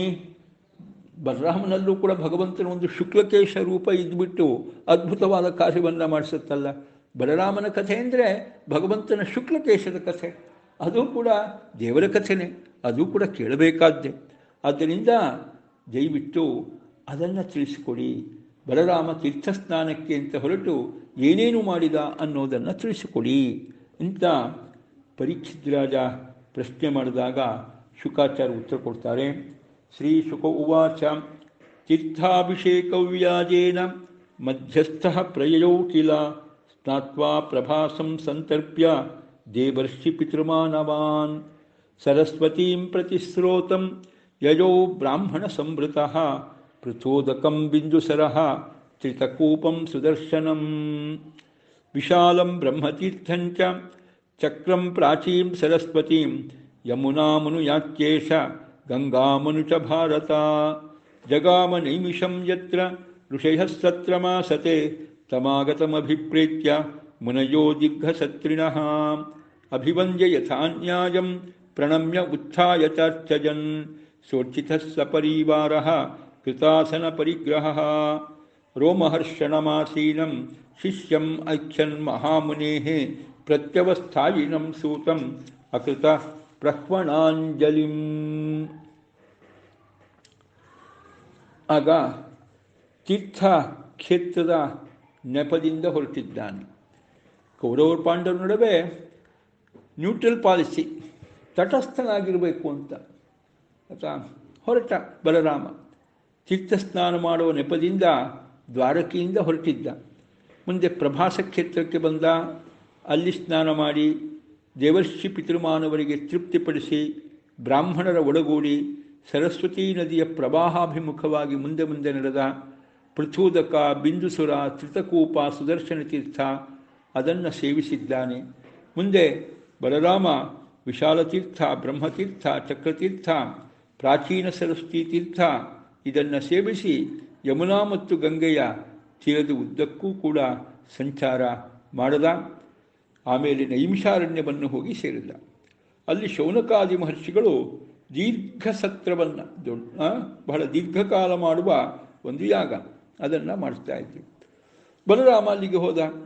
ಬಲರಾಮ ದೊಡ್ಡವನು.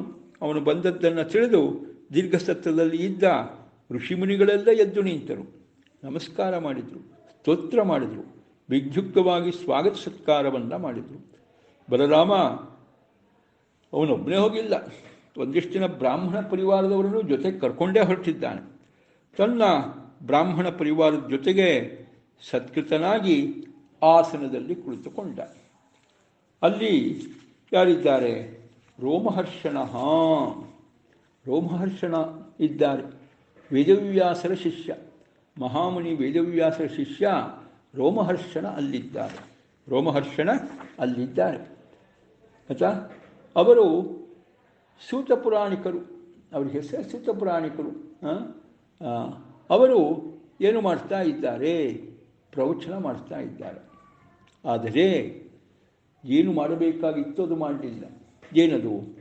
ಅಧ್ಯಾಸೀನಂಚ ತಾನ್ ವಿಪ್ರಾನ್ ಚುಕೋಪ ಉದ್ವೀಕ್ಷ್ಯ ಮಾಧವ ಕಸ್ಮಾದಸೌ ಇಮಾನ್ ವಿಪ್ರಾನ್ ಅಧ್ಯಾಸ್ತೆ ಪ್ರತಿಲೋಮಜಃ ಧರ್ಮಪಾಲಾನ್ ತಥೈವಾಸ್ಮಾನ್ ವಧಮರ್ಹತಿ ದುರ್ಮದಃ ಋಷೇರ್ಭಗವತೋ ಭೂತ್ವಾ ಶಿಷ್ಯೋ ಅಧೀತ್ಯ ಬಹೂನಿ ಚ ಸೇತಿಹಾಸ ಪುರಾಣಾನಿ ಧರ್ಮಶಾಸ್ತ್ರಾಣಿ ಸರ್ವಶಃ ಅದಾಂತಸ್ಯ ಅವಿನೀತಸ್ಯ ವೃಥಾ ಪಂಡಿತಮಾನಿನಃ ನ ಗುಣಾಯ ಭವಂತ್ಯಸ್ಯ ನಟಸ್ತ್ಯೇವ ಅಜಿತಾತ್ಮನಃ ಏತದರ್ಥೋ ಹಿ ಲೋಕೇಸ್ಮಿನ್ ಅವತಾರೋ ಮಯಾ ಕೃತಃ ವಧ್ಯಾಮೇ ಧರ್ಮಧ್ವಜಿನಃ ತೇ ಹಿ ಪಾತಕಿನೋಧಿಕಾಃ ಏತಾವದುಕ್ತ್ವಾ ಭಗವಾನ್ ನಿವೃತ್ತಃ ಅಸದ್ವಧಾದಪಿ ಭಾವಿತ್ವಾತ್ತಂ ಕುಶಾಗ್ರೇಣ ಕರಸ್ಥೇನ ಅಹನತ್ ಪ್ರಭುಃ ಹಾಹೇತಿ ವಾದಿನಃ ಸರ್ವೇ ಋಷಯಃ ಖಿನ್ನಮಾನಸಾಃ.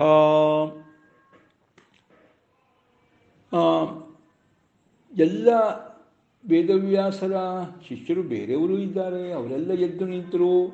ಬಲರಾಮ ಬಂದಾಗ ಸಹಜವಾಗಿ ಬಲರಾಮ ದೊಡ್ಡವನು, ಅವನಿಗೆ ಆದರಾತಿಥ್ಯವನ್ನು ಕೊಡಬೇಕು, ಮತ್ತು ರಾಜನಾದ ಕಾರಣದಿಂದ ಅವನಿಗೆ ಗೌರವ ಕೊಡಬೇಕು. ಅದೆಲ್ಲ ಗೌರವವನ್ನು ಉಳಿದವರು ಕೊಟ್ಟಿದ್ದಾರೆ. ಆದರೆ ರೋಮಹರ್ಷಣ ಸೂತ ಪುರಾಣಿಕ ಅವನು ಮಾತ್ರ ಎದ್ದು ನಿಲ್ಲಿಲ್ಲ, ನಮಸ್ಕಾರವೂ ಮಾಡಲಿಲ್ಲ. ಕೋಪ ಬಂತು. ಇವನು ಸೂತ ಬ್ರಾಹ್ಮಣರ ಮುಂದೆ ಅವರಿಗಿಂತ ಎತ್ತರದ ಆಸನದಲ್ಲಿ ಕುಳಿತುಕೊಂಡಿದ್ದಾನೆ. ಅವನಿಗೆ ಬ್ರಾಹ್ಮಣರ ಮುಂದೆ ಅವರಿಗಿಂತ ಎತ್ತರದ ಆಸನದಲ್ಲಿ ಕುಳಿತುಕೊಂಡಿದ್ದಾನೆ. ನನ್ನಂಥ ಶ್ರೇಷ್ಠರು ಬಂದಾಗಲೂ ಕೂಡ ಏನು ಮಾಡ್ತಿಲ್ಲ, ನಮಗೆ ಗೌರವ ಕೊಡ್ತಿಲ್ಲ. ಧರ್ಮರಕ್ಷಕರಾದ ನಮಗಿಂತಲೂ ಉಚ್ಚ ಸ್ಥಾನದಲ್ಲಿ ಕುಳಿತುಕೊತಾನೆ. ಯಾರು ಧರ್ಮರಕ್ಷಕರು? ಬ್ರಾಹ್ಮಣರು ಒಂದರ್ಥದಲ್ಲಿ ಧರ್ಮರಕ್ಷಕರು. ಬಂದಿರತಕ್ಕಂಥ ಬಲರಾಮ ಕ್ಷತ್ರಿಯ ಅವನು ಧರ್ಮರಕ್ಷಕ. ಧರ್ಮರಕ್ಷಕರಾದ ನಮಗಿಂತ ಮುಂಚೆ ಸೂತ ಅಂತ ಬಂದಾಗ ಅದು ಹೇಳ್ತಾರೆ ವಿಚಾರ ಏನಂದರೆ, ರೋಮಾಂಚಕರವಾಗಿ ಪ್ರವಚನವನ್ನು ಮಾಡಲಿ ಇವನು ಅಂತ ಹೇಳಿ ವೇದವ್ಯಾಸ ದೇವರು ತನ್ನ ಮೈಯ ರೋಮಾಂಚದಿಂದ ರೋಮಹರ್ಷಣನ್ನು ಹುಟ್ಟಿಸಿದ್ರಂತೆ. ತನ್ನ ಮೈಯ ರೋಮಾಂಚದಿಂದ ರೋಮಹರ್ಷಣನ್ನು ಹುಟ್ಟಿಸಿದ್ರಂತೆ ಆಯ್ತಾ. ಅವನು ಸೂತ ಅಂದರೆ ನಿಜವಾದ ಅರ್ಥದಲ್ಲಿ ಸೂತ ಅಲ್ಲ. ಯಾಕೆಂದರೆ ಬ್ರಾಹ್ಮಣ ಸ್ತ್ರೀಯಲ್ಲಿ ಕ್ಷತ್ರಿಯನಿಂದ ಜನಿಸಿದವನನ್ನು ಸೂತ ಅಂತ ಕರೀತಾರೆ. ಬ್ರಾಹ್ಮಣ ಸ್ತ್ರೀಯಲ್ಲಿ ಕ್ಷತ್ರಿಯನಿಂದ ಜನಿಸಿದವನ ಸೂತ ಅಂತ ಕರೀತಾರೆ. ಹಾಗೆ ಜನಿಸಿಲ್ಲ ಇವನು. ವೇದವ್ಯಾಸರ ರೋಮಾಂಚದಿಂದ ಬಂದವನು ಆ ರೀತಿ ಜನಿಸಿದ್ದಲ್ಲ.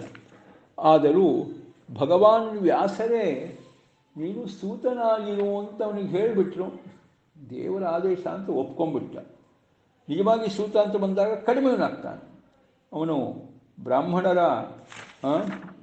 ಒಂದು ಸ್ತ್ರೀಯಲ್ಲಿ ಕ್ಷತ್ರಿಯನಿಂದ ಹುಟ್ಟೋದು. ಬ್ರಾಹ್ಮಣ ಸ್ತ್ರೀಯಲ್ಲಿ ಬ್ರಾಹ್ಮಣ ಪುರುಷನಿಂದ ಹುಟ್ಟಿದಾಗ ನೋ ಪ್ರಾಬ್ಲಮ್. ಆದರೆ ಬ್ರಾಹ್ಮಣ ಸ್ತ್ರೀಯಲ್ಲಿ ಕ್ಷತ್ರಿಯ ಪುರುಷನಿಂದ ಹುಟ್ಟಿದಾಗ ಅದು ಪ್ರತಿಲೋಮ ಹುಟ್ಟು ಆಗತ್ತೆ.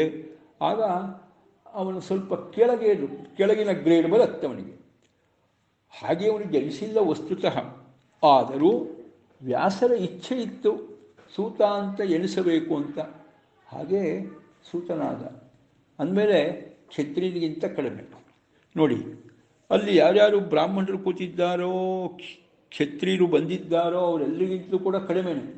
ಅದನ್ನು ದೊಡ್ಡ ಆಸನದಲ್ಲಿ ಕೂಡಿಸ್ಬಿಟ್ಟಿದ್ದಾರೆ, ದೊಡ್ಡ ಆಸನದಲ್ಲಿ ಕೂತ್ಕೊಂಡ್ಬಿಟ್ಟಿದ್ದಾನೆ ಆಯಿತಾ. ಅದು ಕೋಪ ಬಂತು ಯಾರಿಗೆ ಆಯಿತಾ, ಬಲರಾಮನಿಗೆ. ಜೊತೆಗೆ ತನಗೆ ಉಳಿದವರೆಲ್ಲ ನಮಸ್ಕಾರ ಮಾಡ್ತಾ ಇದ್ದಾರೆ, ಇವನು ನಮಸ್ಕಾರ ಮಾಡಿದ್ರೆ ಕೂತ್ಕೊಂಡಿದ್ದಾನೆ. ಎಲ್ಲ ಕೋಪ ಹೆಚ್ಚಾಗಲಿಕ್ಕೆಲ್ಲ ಕಾರಣವಾಯಿತು.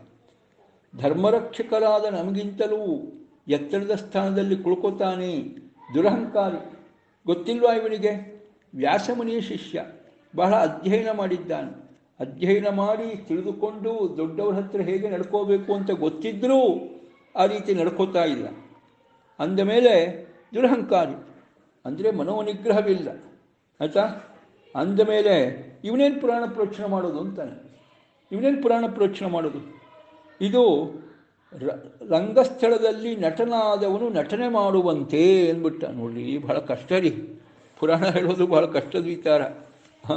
ಬಲರಾಮ ಹೇಳೋ ಮಾತು ನೋಡಿದ್ರೆ ಪುರಾಣ ಹೇಳೋರಿಗೆಲ್ಲ ಒಂದು ಒಳ್ಳೆ ಛಾತಿಗೇಟೆ ಕೊಡ್ತಾರೆ. ಇಲ್ಲಿ ಏನು ಹೇಳ್ತಾನೆ? ಯಾರಿಗೆ ಇಂದ್ರಿಯ ನಿಗ್ರಹವಿಲ್ಲ ಅವರು ಪುರಾಣ ಹೇಳಬಾರ್ದು ಅಂತಾನೆ ಬಲರಾಮ. ಯಾರು ದುರಹಂಕಾರಾಗಿರ್ತವರು ಪುರಾಣ ಹೇಳಬಾರ್ದು. ದೊಡ್ಡವರಿಗೆ ಗೌರವ ಕೊಡದೇ ಇದ್ದವರು ಪುರಾಣ ಹೇಳಬಾರ್ದು. ಅಂಥವರು ಪುರಾಣ ಹೇಳ್ತಾರೆ ಅಂದರೆ ಅದೇನದು? ಅದು ರಂಗಸ್ಥಳದಲ್ಲಿ ನಟನಾದವನು ನಟನೆ ಮಾಡ್ತಾನಲ್ಲ ಹಾಗೆ. ನಟನಾದವನು ನಟನೆ ಮಾಡ್ತಾನೆ, ನಿಜವಾಗಿ ಅವನ ಮನಸ್ಸಿನಲ್ಲಿ ಹಾಗಿರುತ್ತಾ? ಇಲ್ಲ. ಈಗ ನಾಸ್ತಿಕರಾಗಿರ್ತಕ್ಕಂಥ ನಟರಿದ್ದಾರೆ, ದೇವರ ಪಾರ್ಟ್ ಮಾಡ್ತಾರಪ್ಪ, ಆಸ್ತಿಕರ ಪಾರ್ಟ್ ಎಲ್ಲ ಮಾಡ್ತಾರೆ, ಡೈಲಾಗ್ ಎಲ್ಲ ಹೇಳ್ತಾರೆ, ಉಪದೇಶ ಮಾಡ್ತಾರೆ, ಎಲ್ಲ ಏನು ಬೇಕಾದ್ರೂ ಮಾಡ್ಬೋದು. ಆದರೆ ಅದವರ ವೈಯಕ್ತಿಕವಾಗಿ ಅವರಿಗೆ ಅದರಲ್ಲಿ ಯಾವುದೇ ಅಭಿಲಾಷೆ ಇಲ್ಲ, ಯಾವುದೋ ಅದನ್ನು ಅವರು ಮೆಚ್ಚಿಕೊಂಡಿಲ್ಲ, ಯಾವುದೋ ಅದನ್ನು ಹಚ್ಕೊಂಡಿಲ್ಲ, ಯಾವುದನ್ನು ಫಾಲೋ ಮಾಡಲ್ಲ ಅಲ್ವಾ? ನಾವು ಆ್ಯಕ್ಟ್ ಮಾಡಬೇಕು, ದುಡ್ಡು ತಗೋತೀವಿ, ಆ್ಯಕ್ಟ್ ಮಾಡ್ತೀವಿ ಅಂತ ಹೇಳ್ತಾರೆ. ಹಾಗೇ ಇವನು ಮನೋನಿಗ್ರಹವಿಲ್ಲದೆ ಪುರಾಣ ಪ್ರವಚನ ಮಾಡೋದು ಅಂದರೆ ರಂಗಸ್ಥಳದ ಮೇಲೆ ನಟರು ಮಾಡುವ ನಟನೆಯಂತೆ, ರಂಗಸ್ಥಳದ ಮೇಲೆ ನಟರು ಮಾಡುವ ನಟನೆಯಂತೆ ಮನೋನಿಗ್ರಹವಿಲ್ಲದೆ ಮಾಡುವ ಪುರಾಣ ಪ್ರವಚನ. ಅದರಿಂದ ವೈಯಕ್ತಿಕವಾಗಿ ಯಾವ ಪ್ರಯೋಜನವೂ ಸಾಧ್ಯವಿಲ್ಲ.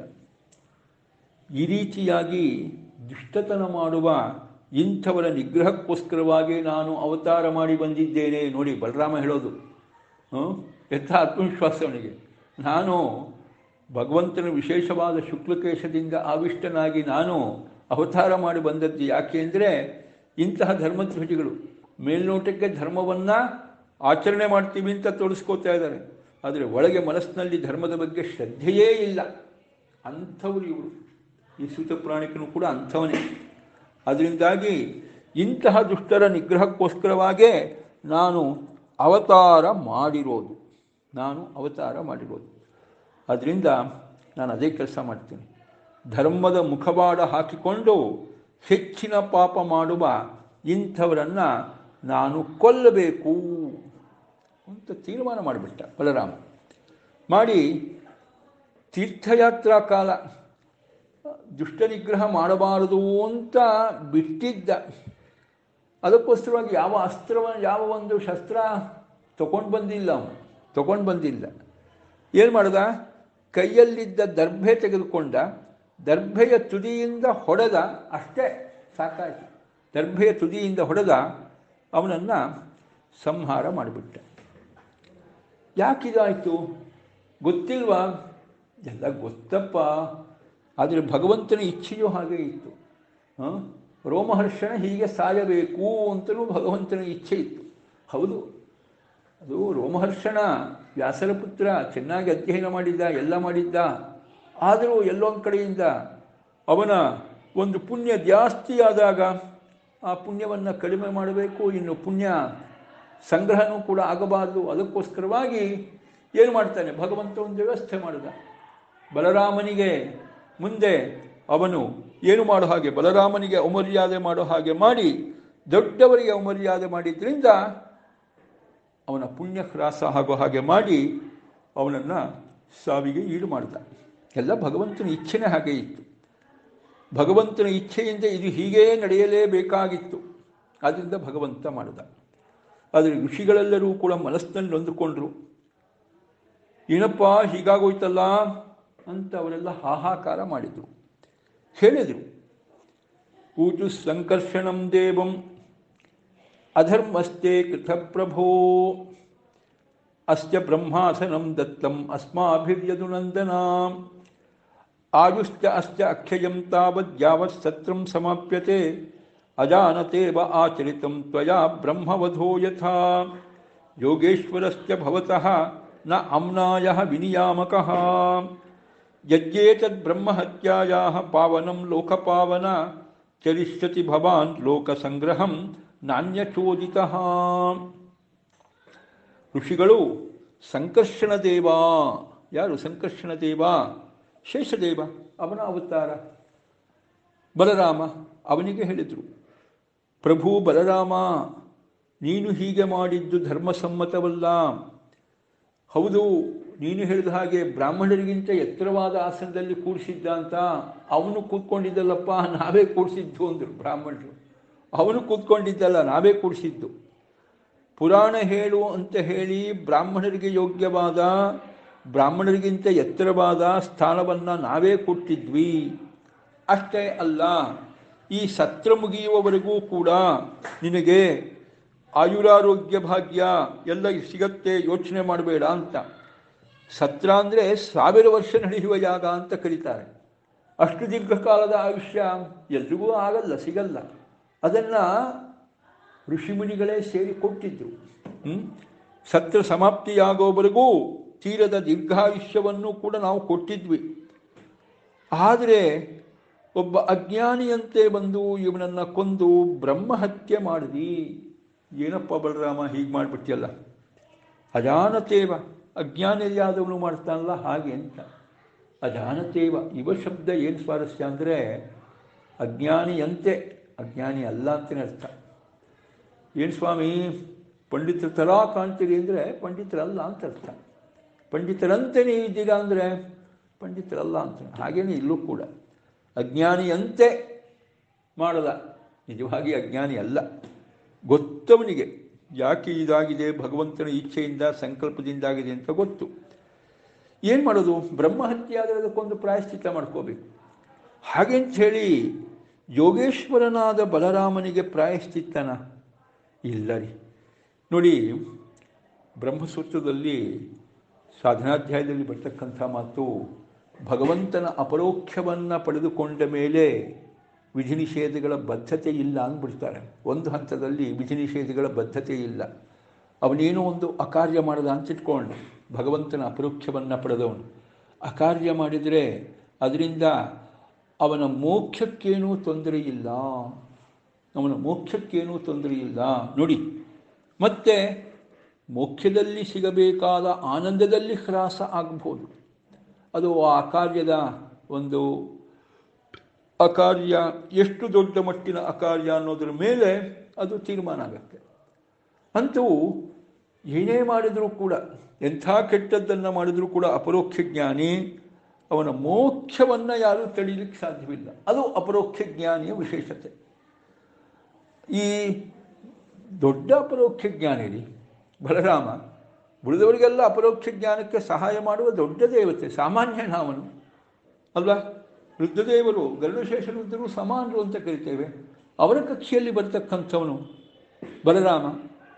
ಉಳಿದವರಿಗೆಲ್ಲ ಅಪರೋಕ್ಷ ಜ್ಞಾನಕ್ಕೆ ಸಹಾಯ ಮಾಡೋನು. ಅವನಿಗೇನ್ರಿ ವಿಧಿ ನಿಷೇಧ, ಹೀಗೆ ಮಾಡಬೇಕು ಹೀಗೆ ಮಾಡಬಾರ್ದು, ಯಾರನ್ನೂ ಸಂಹಾರ ಮಾಡೋದು ಅದೇನು ದೊಡ್ಡ ವಿಚಾರವೇ ಅಲ್ಲ ಅವನಿಗೆ. ಅದನ್ನೇ ಅವ್ರು ಹೇಳ್ತಾರೆ, ಗೊತ್ತು ಅದಲ್ಲ ಯಾರಿಗೆ? ಬ್ರಾಹ್ಮಣರಿಗೆ ಗೊತ್ತಲ್ಲಿ. ಅವ್ರು ಹೇಳ್ತಾರೆ, ನ ಆಮ್ನಾಯೋ ವಿನಿಯಾಮಕಃ ಯೋಗೇಶ್ವರಸ್ಯ ಭವತಃ. ಯಾವುದೇ ವೇದ ನಿನಗೆ ಹೀಗೆ ಮಾಡು ಹೀಗೆ ಮಾಡಬಾರ್ದು ಅಂತ ನಿನಗೆ ಹೇಳಲ್ಲಪ್ಪ ಅಂತ. ಯಾಕೆ? ನೀನು ಯೋಗೇಶ್ವರ. ಎಲ್ಲರಿಗೂ ಉಪಾಯವನ್ನು, ಭಗವಂತನ ಅಪರೋಕ್ಷದ ಉಪಾಯವನ್ನು ಹೇಳಿಕೊಡುವ ದೇವತೆಗಳಿಗೆಲ್ಲ ನೀನು ವರ, ಉತ್ತಮನಾದವನು. ಯೋಗದ ಈಶರು ಯಾರಿದ್ದಾರೆ ಅವರಲ್ಲಿ ಯೋಗೇಶ್ವರ. ಯೋಗ ಅಂದರೆ ಉಪಾಯ, ಭಗವಂತನ ಅಪರೋಕ್ಷ ಜ್ಞಾನದ ಉಪಾಯ. ಅದನ್ನು ತಿಳಿಸ್ಕೊಡೋರು ಯೋಗೇಶ್ವರು. ಆ ಯೋಗೇಶ್ವರಲ್ಲಿ ವರ ಶ್ರೇಷ್ಠನಾದವನು ನೀನು. ಅಂಥ ನಿನಗೆ ಏನಪ್ಪ ಆಮ್ನಾಯ ವೇದ ನಿಯಾಮಕ ಅಲ್ಲ, ವಿಧಿ ನಿಷೇಧಗಳನ್ನು ನಿನಗೆ ಹೇಳಲ್ಲಪ್ಪ. ಆದರೂ ಲೋಕಪಾವನ ಅಂತ ಹೊಗಳ್ತಾರೆ. ಲೋಕವನ್ನು ಪವಿತ್ರಗೊಳಿಸುವವನೇ, ನೀನು ಬ್ರಹ್ಮಹತ್ಯೆಗೆ ಪ್ರಾಯಶ್ಚಿತ್ತವನ್ನು ಇನ್ನೊಬ್ಬರ ಪ್ರೇರಣೆಯಿಲ್ಲದೆ ಮಾಡುವೆಯಾದರೆ ಅದರಿಂದ ಲೋಕಕ್ಕೆ ಒಳ್ಳೆಯ ಆದರ್ಶವನ್ನು ತೋರಿದಂತೆ ಆಗುತ್ತದೆ ಅಂತ. ನೋಡಿ ನೋಡಿ, ಇದನ್ನು ಬ್ರಾಹ್ಮಣರು ಹೇಳಬೇಕಾದ್ರೆ ಹೇಗೆ ಹೇಳ್ತಾರೆ ಅಂತ ನೋಡಿ. ಅದೇ ಬ್ರಾಹ್ಮಣರ ಮಾತಿನಲ್ಲಿ ಯಾವತ್ತೂ ವಿನಯ. ನೋಡಿ, ಅವರಿಗೆ ಗೊತ್ತವರಿಗೆ ಏನು ಘಟನೆ ನಡೀತೋ ಭಗವಂತನ ಸಂಕಲ್ಪ ಪ್ರಕಾರ ನಡೆದಿದೆ. ಬಲರಾಮನಂತಹ ಬಲರಾಮ ದೊಡ್ಡ ತತ್ವಜ್ಞಾನಿ, ಅವನಿಗೆ ಹೀಗೆ ರೋಮಹರ್ಷಣ್ಣನ್ನು ಸಂಹಾರ ಮಾಡದ ಅಂತ ಹೇಳಿದ್ರೆ ಅವನಿಗೆ ಗೊತ್ತಿಲ್ಲದೆ ಸಂಹಾರ ಮಾಡುವ ವಿಚಾರ ಅಲ್ಲ. ಅದಕ್ಕೆ ಅವರು ಹೇಳಿದ್ದು ಅಜಾನತೇವ, ಅಜ್ಞಾನಿಯಂತೇಂದ್ರು ಅಲ್ಲ, ಗೊತ್ತು ಅವರಿಗೆ. ಅಷ್ಟೇ ಅಲ್ಲ, ಮುಂದೆ ಹೇಳೋದು ನೀನೇ ಲೋಕವನ್ನು ಪವಿತ್ರಗೊಳಿಸುವವನು, ನೀನೇನಪ್ಪ ಪ್ರಾಯಶ್ಚಿತ್ತ ಮಾಡ್ಕೋಬೇಕು. ಪ್ರಾಯಶ್ಚಿತ್ತ ಮಾಡ್ಕೊಳ್ಳೋದು ಯಾವಾಗ? ತಪ್ಪು ಮಾಡಿ ಪಾಪ ತಟ್ಟಿದಾಗ ಪ್ರಾಯಶ್ಚಿತ್ತ. ಇವನು ತಪ್ಪು ಮಾಡೋ ವಿಚಾರವೇ ಇಲ್ಲ, ತಪ್ಪು ಮಾಡಿ ಪಾಪ ತಟ್ಟೋದು ಅಂತಲೂ ಇಲ್ಲ, ಪಾಪ ತಟ್ಟಿರುವ ಪಾಪಕ್ಕೆ ಪ್ರಾಯಶ್ಚಿತ್ತ ಅಂತಲೂ ವಿಚಾರವೇ ಇಲ್ಲ. ಯಾಕೆ? ಯೋಗೇಶ್ವರ. ಮತ್ತು ಯಾರಾದರೂ ಪಾಪ ತಟ್ಟಿದವರಿಗೆ ಆ ಪಾಪವನ್ನು ಪರಿಹಾರ ಮಾಡುವ ಸಾಮರ್ಥ್ಯ ಯಾರಿಗೆ? ಬಲರಾಮದೇವರಿಗೆ. ಅಂಥವರು ಯೋಗೇಶ್ವರ. ಆ ರೀತಿ ಲೋಕಪಾವನ, ಲೋಕವನ್ನೇ ಪವಿತ್ರರನ್ನಾಗಿ ಮಾಡುವವರು. ಆದ್ದರಿಂದ ನಿನಗೆ ಯಾವ ಒಂದು ಪ್ರಾಯಶ್ಚಿತ್ತವೂ ಇಲ್ಲ. ನಾವ್ಯಾರೂ ಪ್ರಾಯಶ್ಚಿತ್ತ ಮಾಡು ಅಂತ ಹೇಗಪ್ಪ ಹೇಳೋದು? ಇಲ್ಲ. ಆದರೂ ಒಂದು ವಿಚಾರಪ್ಪ, ನೀನೇನಾದರೂ ಈ ಒಂದು ಬ್ರಹ್ಮಹತ್ಯೆಗೆ ಯಾರೂ ಹೇಳದೆ ಒಂದು ಪ್ರಾಯಶ್ಚಿತ್ತ ಮಾಡ್ಕೊಂಡಿದ್ರೆ ಲೋಕದ ಜನರಿಗೆ ಒಂದು ಪಾಠ ಹೇಳಿಕೊಟ್ಟಂತೆ ಆಗುತ್ತೆ. ಲೋಕದ ಜನರಿಗೆಲ್ಲ ಒಂದು ಒಳ್ಳೆಯ ಆದರ್ಶವನ್ನು ತೋರಿಸಿಕೊಟ್ಟಂತೆ ಆಗತ್ತೆ. ಅದು ಮಾಡುವಂತ ನಾವು ನಿನ್ನ ಹತ್ರ ಕೇಳ್ಕೊಳ್ಳೋದು. ಪ್ರಾಯಶ್ಚಿತ್ತ ಮಾಡುವಂತ ನಾವೇನಪ್ಪ ಕೇಳ್ಕೊಳ್ಳೋದು? ಯಾಕೆಂದರೆ ನೀನು ತಪ್ಪೇ ಮಾಡಿಲ್ಲ, ಪ್ರಾಯಶ್ಚಿತ್ತ ಮಾಡ್ಕೊಂತೇನು ಹೇಳೋ ವಿಚಾರ ಇರಬೇಕು. ಆದರೆ ಬ್ರಾಹ್ಮಣ ಹತ್ಯೆ ಒಳ್ಳೆಯದಲ್ಲ, ಅದಕ್ಕೇನಾದರೂ ಪ್ರಾಯಶ್ಚಿತ್ತ ಮಾಡಿಕೊಂಡ್ರೆ ಒಳ್ಳೆಯದು ಅಂತ ಹೀಗೆ ಲೋಕಕ್ಕೆ ಒಂದು ಆದರ್ಶ ತಿಳಿಸಿಕೊಡೋದಕ್ಕೋಸ್ಕರವಾಗಿ ನೀನು ಪ್ರಾಯಶ್ಚಿತ್ತ ಮಾಡ್ಕೋಬೇಕು. ನಾವು ಹೇಳಿದ್ವಿ ಅಂತ ಮಾಡ್ಕೊಳ್ಳೋದು ಬೇಡ. ಅದಕ್ಕೆ ಅವರು ಸೇರಿಸ್ತಾರೆ ಏನು? ಇನ್ನೊಬ್ಬರ ಪ್ರೇರಣೆ ಇಲ್ಲದೆ ಅದರಿಂದ ನೀನು ಮಾಡೋದಾದರೆ ಅದರಿಂದ ಲೋಕಕ್ಕೆ ಒಳ್ಳೆಯ ಆದರ್ಶವನ್ನೇ ತೋರಿದಂತೆ ಆದೀತು ಅಂತ. ನೋಡಿ, ಅಪರೋಕ್ಷ ಜ್ಞಾನಿಯಾದ ದೇವೋತ್ತಮನಾದ ಬಲರಾಮನಿಗೆ ಈ ಒಂದು ಬ್ರಹ್ಮಹತ್ಯೆಯಿಂದ ಯಾವ ದೋಷ ಇಲ್ಲದೇ ಇದ್ದರೂ ಅಜ್ಞಾನಿಗಳು ಹೀಗೆ ಮಾಡಬಾರ್ದು, ಮಾಡಿ ದೋಷಭಾಗಿಗಳಾಗಬಾರದು ಅಂತ ಹೇಳಿ ನೈಮಿಷಾರಣ್ಯವಾಸಿಗಳಾದ ಮುನಿಗಳು ಬಲರಾಮನಿಗೆ ಪ್ರಾಯಶ್ಚಿತ್ತ ಮಾಡ್ಕೋಬೇಕು ಅಂತ ಬೇಡಿಕೊಂಡರು. ಬಲಭದ್ರ ಉವಾಚ ಚರಿಷ್ಯೇ ವಧ ನಿರ್ವೇಶಂ ಲೋಕಾನುಗ್ರಹ ಕಾಮ್ಯಯ ನಿಯಮ ಪ್ರಥಮೇ ಕಲ್ಪೆ ಯಾವಾನ್ ಸತು ವಿಧೀಯತಾಂ ದೀರ್ಘಮಾಯುರ್ವ್ರತಂ ತಸ್ಯ ಸತ್ವಂ ಇಂದ್ರಿಯಮೇವ ಚ ಆಶಾಸಿತಂ ಯದ್ಯದುತ ಸಾಧಯೇ ಯೋಗಮಾಯಯಾಂ ಋಷಯವೂಚುಃ ಅಸ್ತ್ರಸ್ಯ ತವ ವೀರ್ಯಸ್ಯ ಮೃತ್ಯೋರಸ್ಮಾಕಮೇವ ಚ ಯಥಾ ಭವೇದ್ವಚಃ ಸತ್ಯಂ ತಥಾ ರಾಮ ವಿಧೀಯತಾಂ. ಬಲಭದ್ರ ಉವಾಚ ಆತ್ಮಾ ವೈ ಪುತ್ರ ಉತ್ಪನ್ನಃ ಇತಿ ವೇದಾನುಶಾಸನಂ ತಸ್ಮಾದಸ್ಯ ಭವೇದ್ವಕ್ತ ಆಯುರಿಂದ್ರಿಯ ವೀರ್ಯವಾನ್. ಕಿಂಭಃ ಕಾಮೋ ಮುನಿಶ್ರೇಷ್ಠ ಬ್ರೂತಾಹಂ ಕರವಾಣಿ ತತ್ ಅಜಾನತಶ್ಚ ಅಪಚಿತಿಂ ಯಥಾ ಮೇ ಬುಧ್ಯತಾಂ ಬುಧಾಃ. ಋಷಯವೂಚುಃ ಇಲ್ಬಲಶ್ಚ ಸುತೋ ಘೋರೋ ಬಲ್ವಲೋ ರಾಮ ದಾನವಃ ಸದೂಷೈತಿ ನಃ ಸರ್ವಾನ್ ಸತ್ರಮೇತ್ಯ ಚ ಪರ್ವಣಿ. ತಂ ಪಾಪಂ ಜಹಿದಾಶಾರ್ಹ ತನ್ಹ ಶುಶ್ರೂಷಣಂ ಪರಂ ಪೂಯಶೋಣಿತ ವಿನ್ಮೂತ್ರ ಸುರಾ ಮಾಂಸಾಭಿವರ್ಷಿಣಂ. ತತಶ್ಚ ಭಾರತಂ ವರ್ಷಂ ಪರೀತ್ಯ ಸುಸಮಾಹಿತಃ ಚರೀತ್ವಾ ದ್ವಾದಶಾನ್ ಮಾಸಾನ್ ತೀರ್ಥಸ್ನಾಯಿ ವಿಶುದ್ಧ್ಯಸೇ.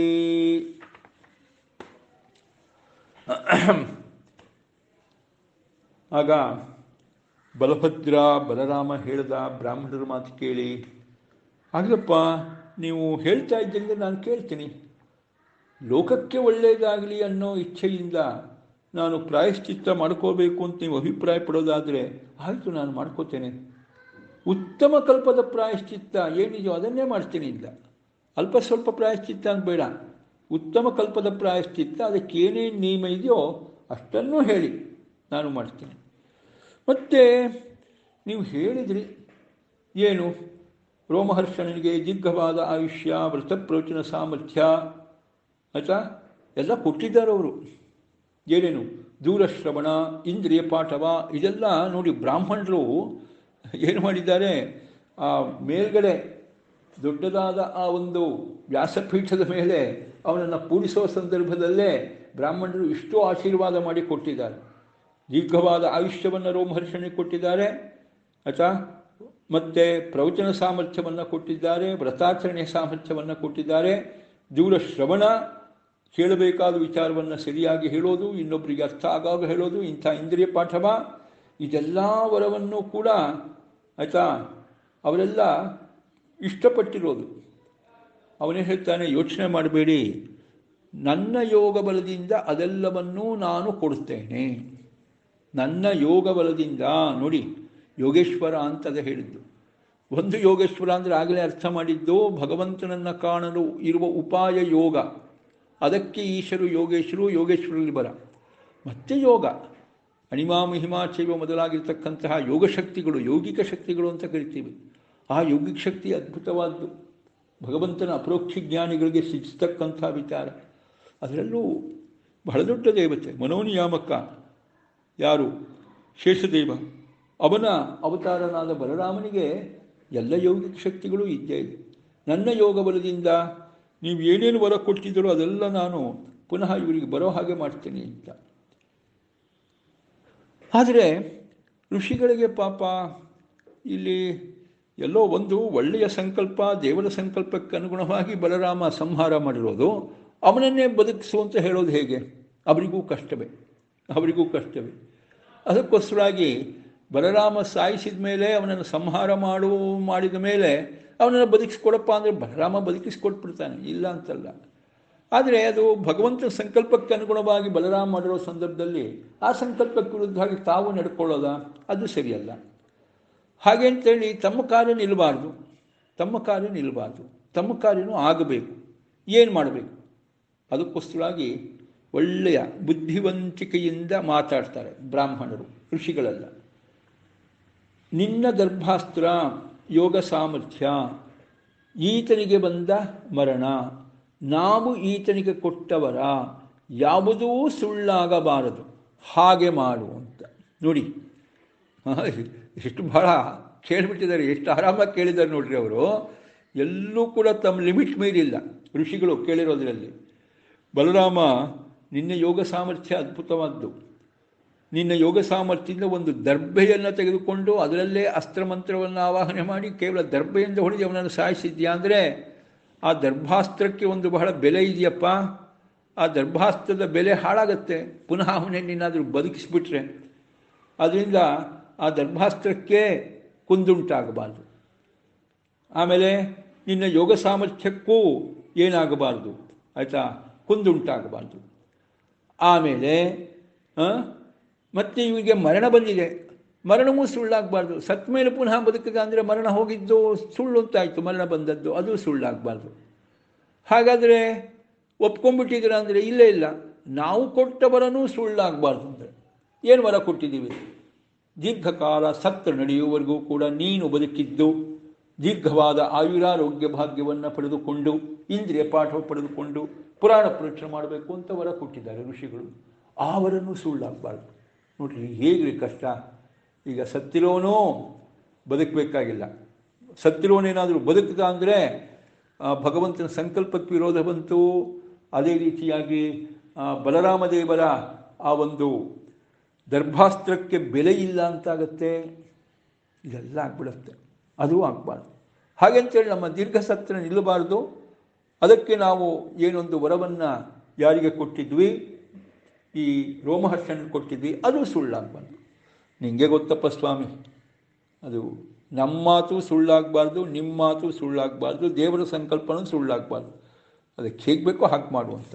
ನೋಡಿ ಬಲಭದ್ರ ಬುದ್ಧಿವಂತ ಹೇಳ್ತಾನೆ, ಆತ್ಮ ವೈ ಪುತ್ರಬುತ್ತನ್ನಃ ಇತಿ ವೇದಾನುಶಾಸನಂ ತಸ್ಮಾದಶ್ಚ ಭವೇದ್ ಭಕ್ತ ಆಯುರಿಂದ್ರಿಯ ವೀರ್ಯವಾನ್. ಆಯಿತು, ಹಾಗೆ ಆಗಲಿ, ಇವನು ಸತ್ತ ಅಂತ ಹೇಳಿ ನಿಮಗೇನು ಬೇಜಾರಿಲ್ಲ. ನೀವು ಹೇಳಿದ್ರಿ ಭಗವಂತನ ಸಂಕಲ್ಪ ಪ್ರಕಾರ ಆಗಿದೆ, ಸಂಕಲ್ಪಕ್ಕೆ ವಿರೋಧ ಬರಬಾರ್ದು, ಅವನು ಮರಣವೂ ಕೂಡ ಸುಳ್ಳಾಗಬಾರ್ದು. ಆಯಿತು, ಅವನು ಸತ್ತ, ಅವನ ಒಂದು ಪ್ರಾರಬ್ಧ ಹಾಗೆ ಇತ್ತು. ಈಗ ನಿಮ್ಮ ಒಂದು ಸಂಕಲ್ಪ, ನೀವು ಕೊಟ್ಟಿರೋ ವರ ಏನಾಗಬಾರ್ದು, ಸುಳ್ಳಾಗಬಾರ್ದು. ಅದಕ್ಕೇನು ಮಾಡಬೇಕು? ಅದಕ್ಕೆ ಅವನ ಮಗ ಆ ಕಾರ್ಯವನ್ನು ಮಾಡಲಿ. ಯಾರ ಮಗ? ರೋಮಹರ್ಷಣಾಚಾರ್ಯರ ಮಗ, ರೋಮಹರ್ಷಣನ ಪುತ್ರ. ಯಾರು? ಉಗ್ರಶ್ರವ. ರೋಮಹರ್ಷಣನ ಪುತ್ರ ಉಗ್ರಶ್ರವ. ಉಗ್ರಶ್ರವನೇ ಪುರಾಣವನ್ನು ಹೇಳಿ. ಅಲ್ಲ, ಉಗ್ರಶ್ರವ ಪುರಾಣ ಹೇಳಿದ್ರೆ ರೋಮಶ್ರವಣ ಹೇಳ್ದಂಗಾಗತ್ತಾ? ರೋಮಹರ್ಷಣ ಹೇಳ್ದಂಗಾಗತ್ತಾ? ಇಲ್ಲ. ಆದರೂ ಒಂದು ವೇದದಲ್ಲಿ ಬಂದಿದೆ, ಏನು? ಆತ್ಮ ವೈ ಪುತ್ರನಾಮಾಸಿ, ತಂದೆಯೇ ಮಗನಾಗಿ ಹುಟ್ಟುತ್ತಾನೆ ಅಂತ ವೇದದಲ್ಲಿ ಬಂದಿರೋ ಮಾತು. ತಂದೆ ತಾನೇ ತನ್ನ ಮಗನ ರೂಪದಲ್ಲಿ ಜನಿಸ್ತಾನೆ ಅಂತ ವೇದ ಹೇಳಿರುವ ಮಾತು. ಆದ್ದರಿಂದ ಆತ್ಮಾವೇ ಪುತ್ರನಾಮಾಸಿ, ಸರಿಯಾಗೇ ಇದೆ. ರೋಮಹರ್ಷಣ ಅವನೇ ಉಗ್ರಶ್ರವನಾಗಿ ಹುಟ್ಟಿದ್ದಾನೆ. ಅವನೇ ಏನಾಗಲಿ ಪುರಾಣವನ್ನು ಹೇಳಿ, ಅವನಿಗೆ ಎಲ್ಲ ಆಯುರಾರೋಗ್ಯ ಭಾಗ್ಯವನ್ನು ಏನು ಕೊಟ್ಟರು. ನಾವು ಹೇಳಿದ ಯಾವುದು ಋಷಿಗಳು ಹೇಳಿದ ಎಲ್ಲ ವರಗಳು ಕೂಡ ಯಾರಿಗೆ ಬರಲಿ ಅಂತ ಬಂದಾಗ ರೋಮಹರ್ಷಣರ ಮಗನಾಗಿರ್ತಕ್ಕಂತಹ ಉಗ್ರಶ್ರವನಿಗೆ ಅದೆಲ್ಲವೂ ಬರಲಿ. ಹೀಗೆ ಬಲರಾಮನ ದರ್ಭಾಸ್ತ್ರದಿಂದ ಮರಣ ಹೊಂದಿದ ರೋಮಹರ್ಷಣನಿಗೆ ಆಯುಷ್ಯ ತೀರಿತ್ತು, ಕಾಲಮರಣ ಬಂದಿತ್ತು. ಆಯಿತಾ? ಪುನಃ ಅವನನ್ನೇನಾದರೂ ಬದುಕಿಸಿ ಆಯುಷ್ಯ ನೀಡಿದರೆ ದರ್ಭಾಸ್ತ್ರದಿಂದ ಸಂಹಾರ ಮಾಡಿದ್ದು ವ್ಯರ್ಥವಾಗತ್ತೆ.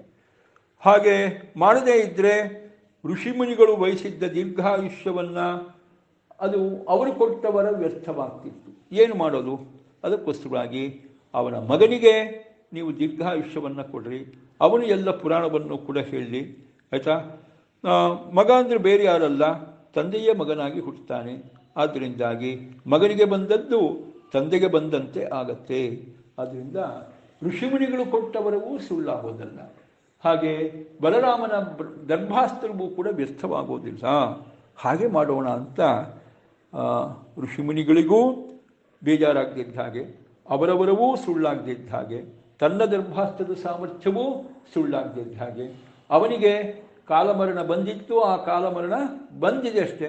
ಅವನನ್ನು ಬದುಕಿಸಿದರೆ ಆ ಕಾಲಮರಣದ ನಿಯಮಕ್ಕೂ ತೊಂದರೆ ಬರ್ತಿತ್ತು, ಆ ನಿಯಮಕ್ಕೂ ಭಂಗ ಬಾರದ ಹಾಗೆ, ಬಹಳ ಮುಖ್ಯವಾಗಿ ಭಗವಂತನ ಸಂಕಲ್ಪಕ್ಕೆ ವಿರೋಧ ಬಾರದ ಹಾಗೆ ಹೀಗೆ ಕೂಡಿಸಬಹುದು ಅಂತ ಹೇಳ್ತಾನೆ ಬಲರಾಮ. ಇದು ನೋಡಿ, ಭಗವಂತನ ಭಕ್ತರಾದವರು, ಯೋಗೇಶ್ವರರಾದವರು ಈ ರೀತಿಯ ಬುದ್ಧಿವಂತಿಕೆಯಿಂದ ಎಲ್ಲವನ್ನೂ ಸಂಯೋಜನೆ ಮಾಡ್ತಾರೆ. ಇದು ಬಹಳ ಕಷ್ಟ ಸಂಯೋಜನೆ ಮಾಡೋದು. ಅದನ್ನು ಭಗವಂತನ ಭಕ್ತರು, ಜ್ಞಾನಿಗಳು ಮಾಡ್ತಾರೆ. ಈಗ ಮತ್ತೆ ಕೇಳ್ತಾನೆ ಬಲರಾಮ, ಮುನಿವರ್ಯರೇ, ಇನ್ನು ನಿಮ್ಮ ಅಪೇಕ್ಷೆ ಏನಿದೆ ಹೇಳ್ರಿ, ಅದನ್ನು ನಾನು ನಡೆಸಿಕೊಡ್ತೀನಿ ಇಂದ. ಆಯಿತಾ? ನಿಮ್ಮ ಅಪೇಕ್ಷೆ ದೀರ್ಘಸತ್ರದಲ್ಲಿ ಪುರಾಣ ಪ್ರವಚನ ಮಾಡ್ಕೊಂಡು ಹೋಗಬೇಕು ಅಂತ, ಅದಕ್ಕೆ ವ್ಯವಸ್ಥೆ ಮಾಡಿದ್ದೀನಿ. ಇವರ ಮಗ ಉಗ್ರಶ್ರವ ನಡೆಸಿಕೊಳ್ಳಿ, ನೀವು ಕೊಟ್ಟ ಎಲ್ಲವರ ಅವನಿಗೆ ಬರಲಿ ಅಂತ ವ್ಯವಸ್ಥೆ ಮಾಡಿದ್ದೀನಿ. ಅದು ಬಿಟ್ಟು ಇನ್ನೇನಾದರೂ ನಿಮ್ಮ ಅಪೇಕ್ಷೆ ಇದ್ದರೆ ಹೇಳಿ. ಆಯಿತಾ? ಅದನ್ನೂ ಮಾಡ್ತೇನೆ. ಅಷ್ಟೇ ಅಲ್ಲ, ತನ್ನ ಬಗ್ಗೆ ಯಾವ ರೀತಿ ವಿನಯದಿಂದ ಹೇಳ್ಕೊಳ್ತಾನೆ ಬಲರಾಮ ಅಂದರೆ, ಅಜಾನತಶ್ಚ ಅಪಸ್ಥಿತಿಂ ಯಥಾಮಿ. ಅಜ್ಞಾನಿ ನಾನು, ನನಗೆ ಗೊತ್ತಿಲ್ಲ, ಯಾವ ರೀತಿ ಈ ಒಂದು ಬ್ರಹ್ಮಹತ್ಯಾ ದೋಷಕ್ಕೆ ಪರಿಹಾರ ಏನು ಅಂತ ಗೊತ್ತಿಲ್ಲ, ಆ ಪ್ರಾಯಶ್ಚಿತ್ತನೂ ಹೇಳಿ ಮಾಡ್ಕೋತೀನಿ ಅಂತ. ನಿಮಗೆ ಇಷ್ಟವಾದ ಬೇರೆ ವಿಚಾರ ಇದ್ದರೆ ಹೇಳಿ, ಅದನ್ನೂ ಮಾಡ್ಕೋತೀನಿ. ಜೊತೆಗೆ ಈ ಒಂದು ಬ್ರಹ್ಮಹತ್ಯೆಗೆ ಪರಿಹಾರವಾಗಿ ಪ್ರಾಯಶ್ಚಿತ್ತ ಏನೂ ಗೊತ್ತಿಲ್ಲ ಸ್ವಾಮಿ ನನಗೆ, ನೀವೇ ಹೇಳಿ ಅಂತಾನೆ. ನೀವೇ ಹೇಳಿ, ಅಂಥ ಒಂದು ವಿನಯ. ಆಯಿತಾ? ಜ್ಞಾನಿಗಳೇ ಅಜ್ಞನಾದನಿಗೆ ಹೇಗೆ ಪ್ರಾಯಶ್ಚಿತ್ತವಾದೀತೋ ಅನ್ನೋದನ್ನು ತಿಳಿಸಿ, ಅದನ್ನು ಮಾಡ್ತೀನಿ. ಋಷಿಗಳು ಹೇಳಿದರು, ನೋಡಪ್ಪ, ಮೊದಲು ನಮಗೊಂದು ಉಪಕಾರ ಮಾಡಬೇಕು ನೀನು. ಏನು? ಇಲ್ವನ ಮಗ ಬಲ್ವಲ ಅಂತ ಇದ್ದಾನೆ. ಇಲ್ವಲನ ಮಗ ಬಲ್ವಲ ಅಂತ ಇದ್ದಾನೆ. ಒಬ್ಬ ದಾನವ, ಘೋರ ದಾನವ. ಪ್ರತಿ ಪರ್ವಕಾಲದಲ್ಲಿ ನಮ್ಮ ಸತ್ರಕ್ಕೆ ಬರ್ತಾನೆ, ಸತ್ರವನ್ನು ಪೂರ್ತಿ ಕೆಡಿಸ್ಬಿಡ್ತಾನೆ. ನಮ್ಮ ಸತ್ರಯಾಗವನ್ನು ಪೂರ್ತಿ ಕೆಡಿಸ್ಬಿಡ್ತಾನೆ. ಪರ್ವಕಾಲದಲ್ಲೆಲ್ಲ ಅದೇ ಕೆಲಸ ಅವನಿಗೆ. ಪರ್ವಕಾಲದಲ್ಲಿ ಬಂದು ಅದನ್ನು ಕೆಡಿಸೋದು. ಆಯಿತಾ? ಯಾವ ರೀತಿ ಕೆಡಿಸೋದು ಅಂದರೆ, ಕೀವು, ನೆತ್ತರು, ಮಲ, ಮೂತ್ರ, ಮದ್ಯ, ಮಾಂಸ ಅದೆಲ್ಲ ಬಂದು ಸುರಿದು ಬಿಡ್ತಾನೆ ಹೋಮಕುಂಡಕ್ಕೆ. ಅಂತಹ ಬಹಳ ದುಷ್ಟ, ಬಹಳ ದುಷ್ಟ. ಕೀವು, ನೆತ್ತರು, ಮಲ, ಮೂತ್ರ, ಮದ್ಯ, ಮಾಂಸಗಳನ್ನು ಸುರಿದು ಈ ಸತ್ರವನ್ನು ಕೆಡಿಸ್ಬಿಡ್ತಾನಪ್ಪ. ಮಹಾಪಾಪಿ ಅವನು, ಬಲಶಾಲಿ. ಅದರಿಂದ ಅವನನ್ನು ನೀನು ಸಂಹಾರ ಮಾಡಿದೆ ಅಂದರೆ ಅದೇ ನಮಗೆ ದೊಡ್ಡ ಸೇವೆ ಮಾಡಿದ ಹಾಗೆ. ನೀನು ಬ್ರಾಹ್ಮಣರಾದ ಋಷಿಗಳಾದ ನಮಗೆ ನೀನು ದೊಡ್ಡ ಸೇವೆ ಮಾಡಿದ ಹಾಗೆ. ನಮಗೆ ನೀನು ಮಾಡಬಹುದಾದ ದೊಡ್ಡ ಸೇವೆ, ದೊಡ್ಡ ಉಪಕಾರ ಇದೆ, ಅದನ್ನು ಮಾಡಿಬಿಡು.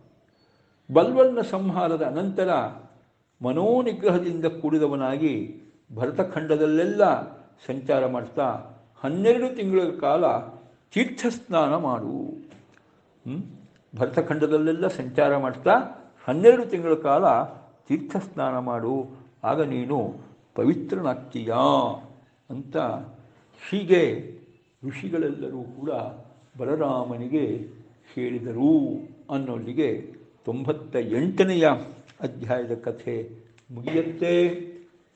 ಈ ಚಿಂತನೆ ಜೊತೆಗೆ ನಮ್ಮ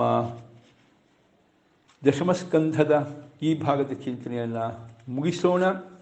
ಪುನಃ ಮುಂದಿನ ಪಾಠದಲ್ಲಿ ಮುಂದಿನ ವಿಚಾರವನ್ನು ನೋಡೋಣ ಅಂತ ಹೇಳ್ತಾ, ಅನೇನ ದಶಮಸ್ಕಂದ ಭಾಗವತ ಪಾಠ ಪ್ರವಚನ ಚಿಂತನೇನ ವಿಶ್ವೇಶತೀರ್ಥಗುರುವಂತರ್ಗತ ವಿದ್ಯಾಮಾನ್ಯ ತೀರ್ಥಗುರುವಂತರ್ಗತ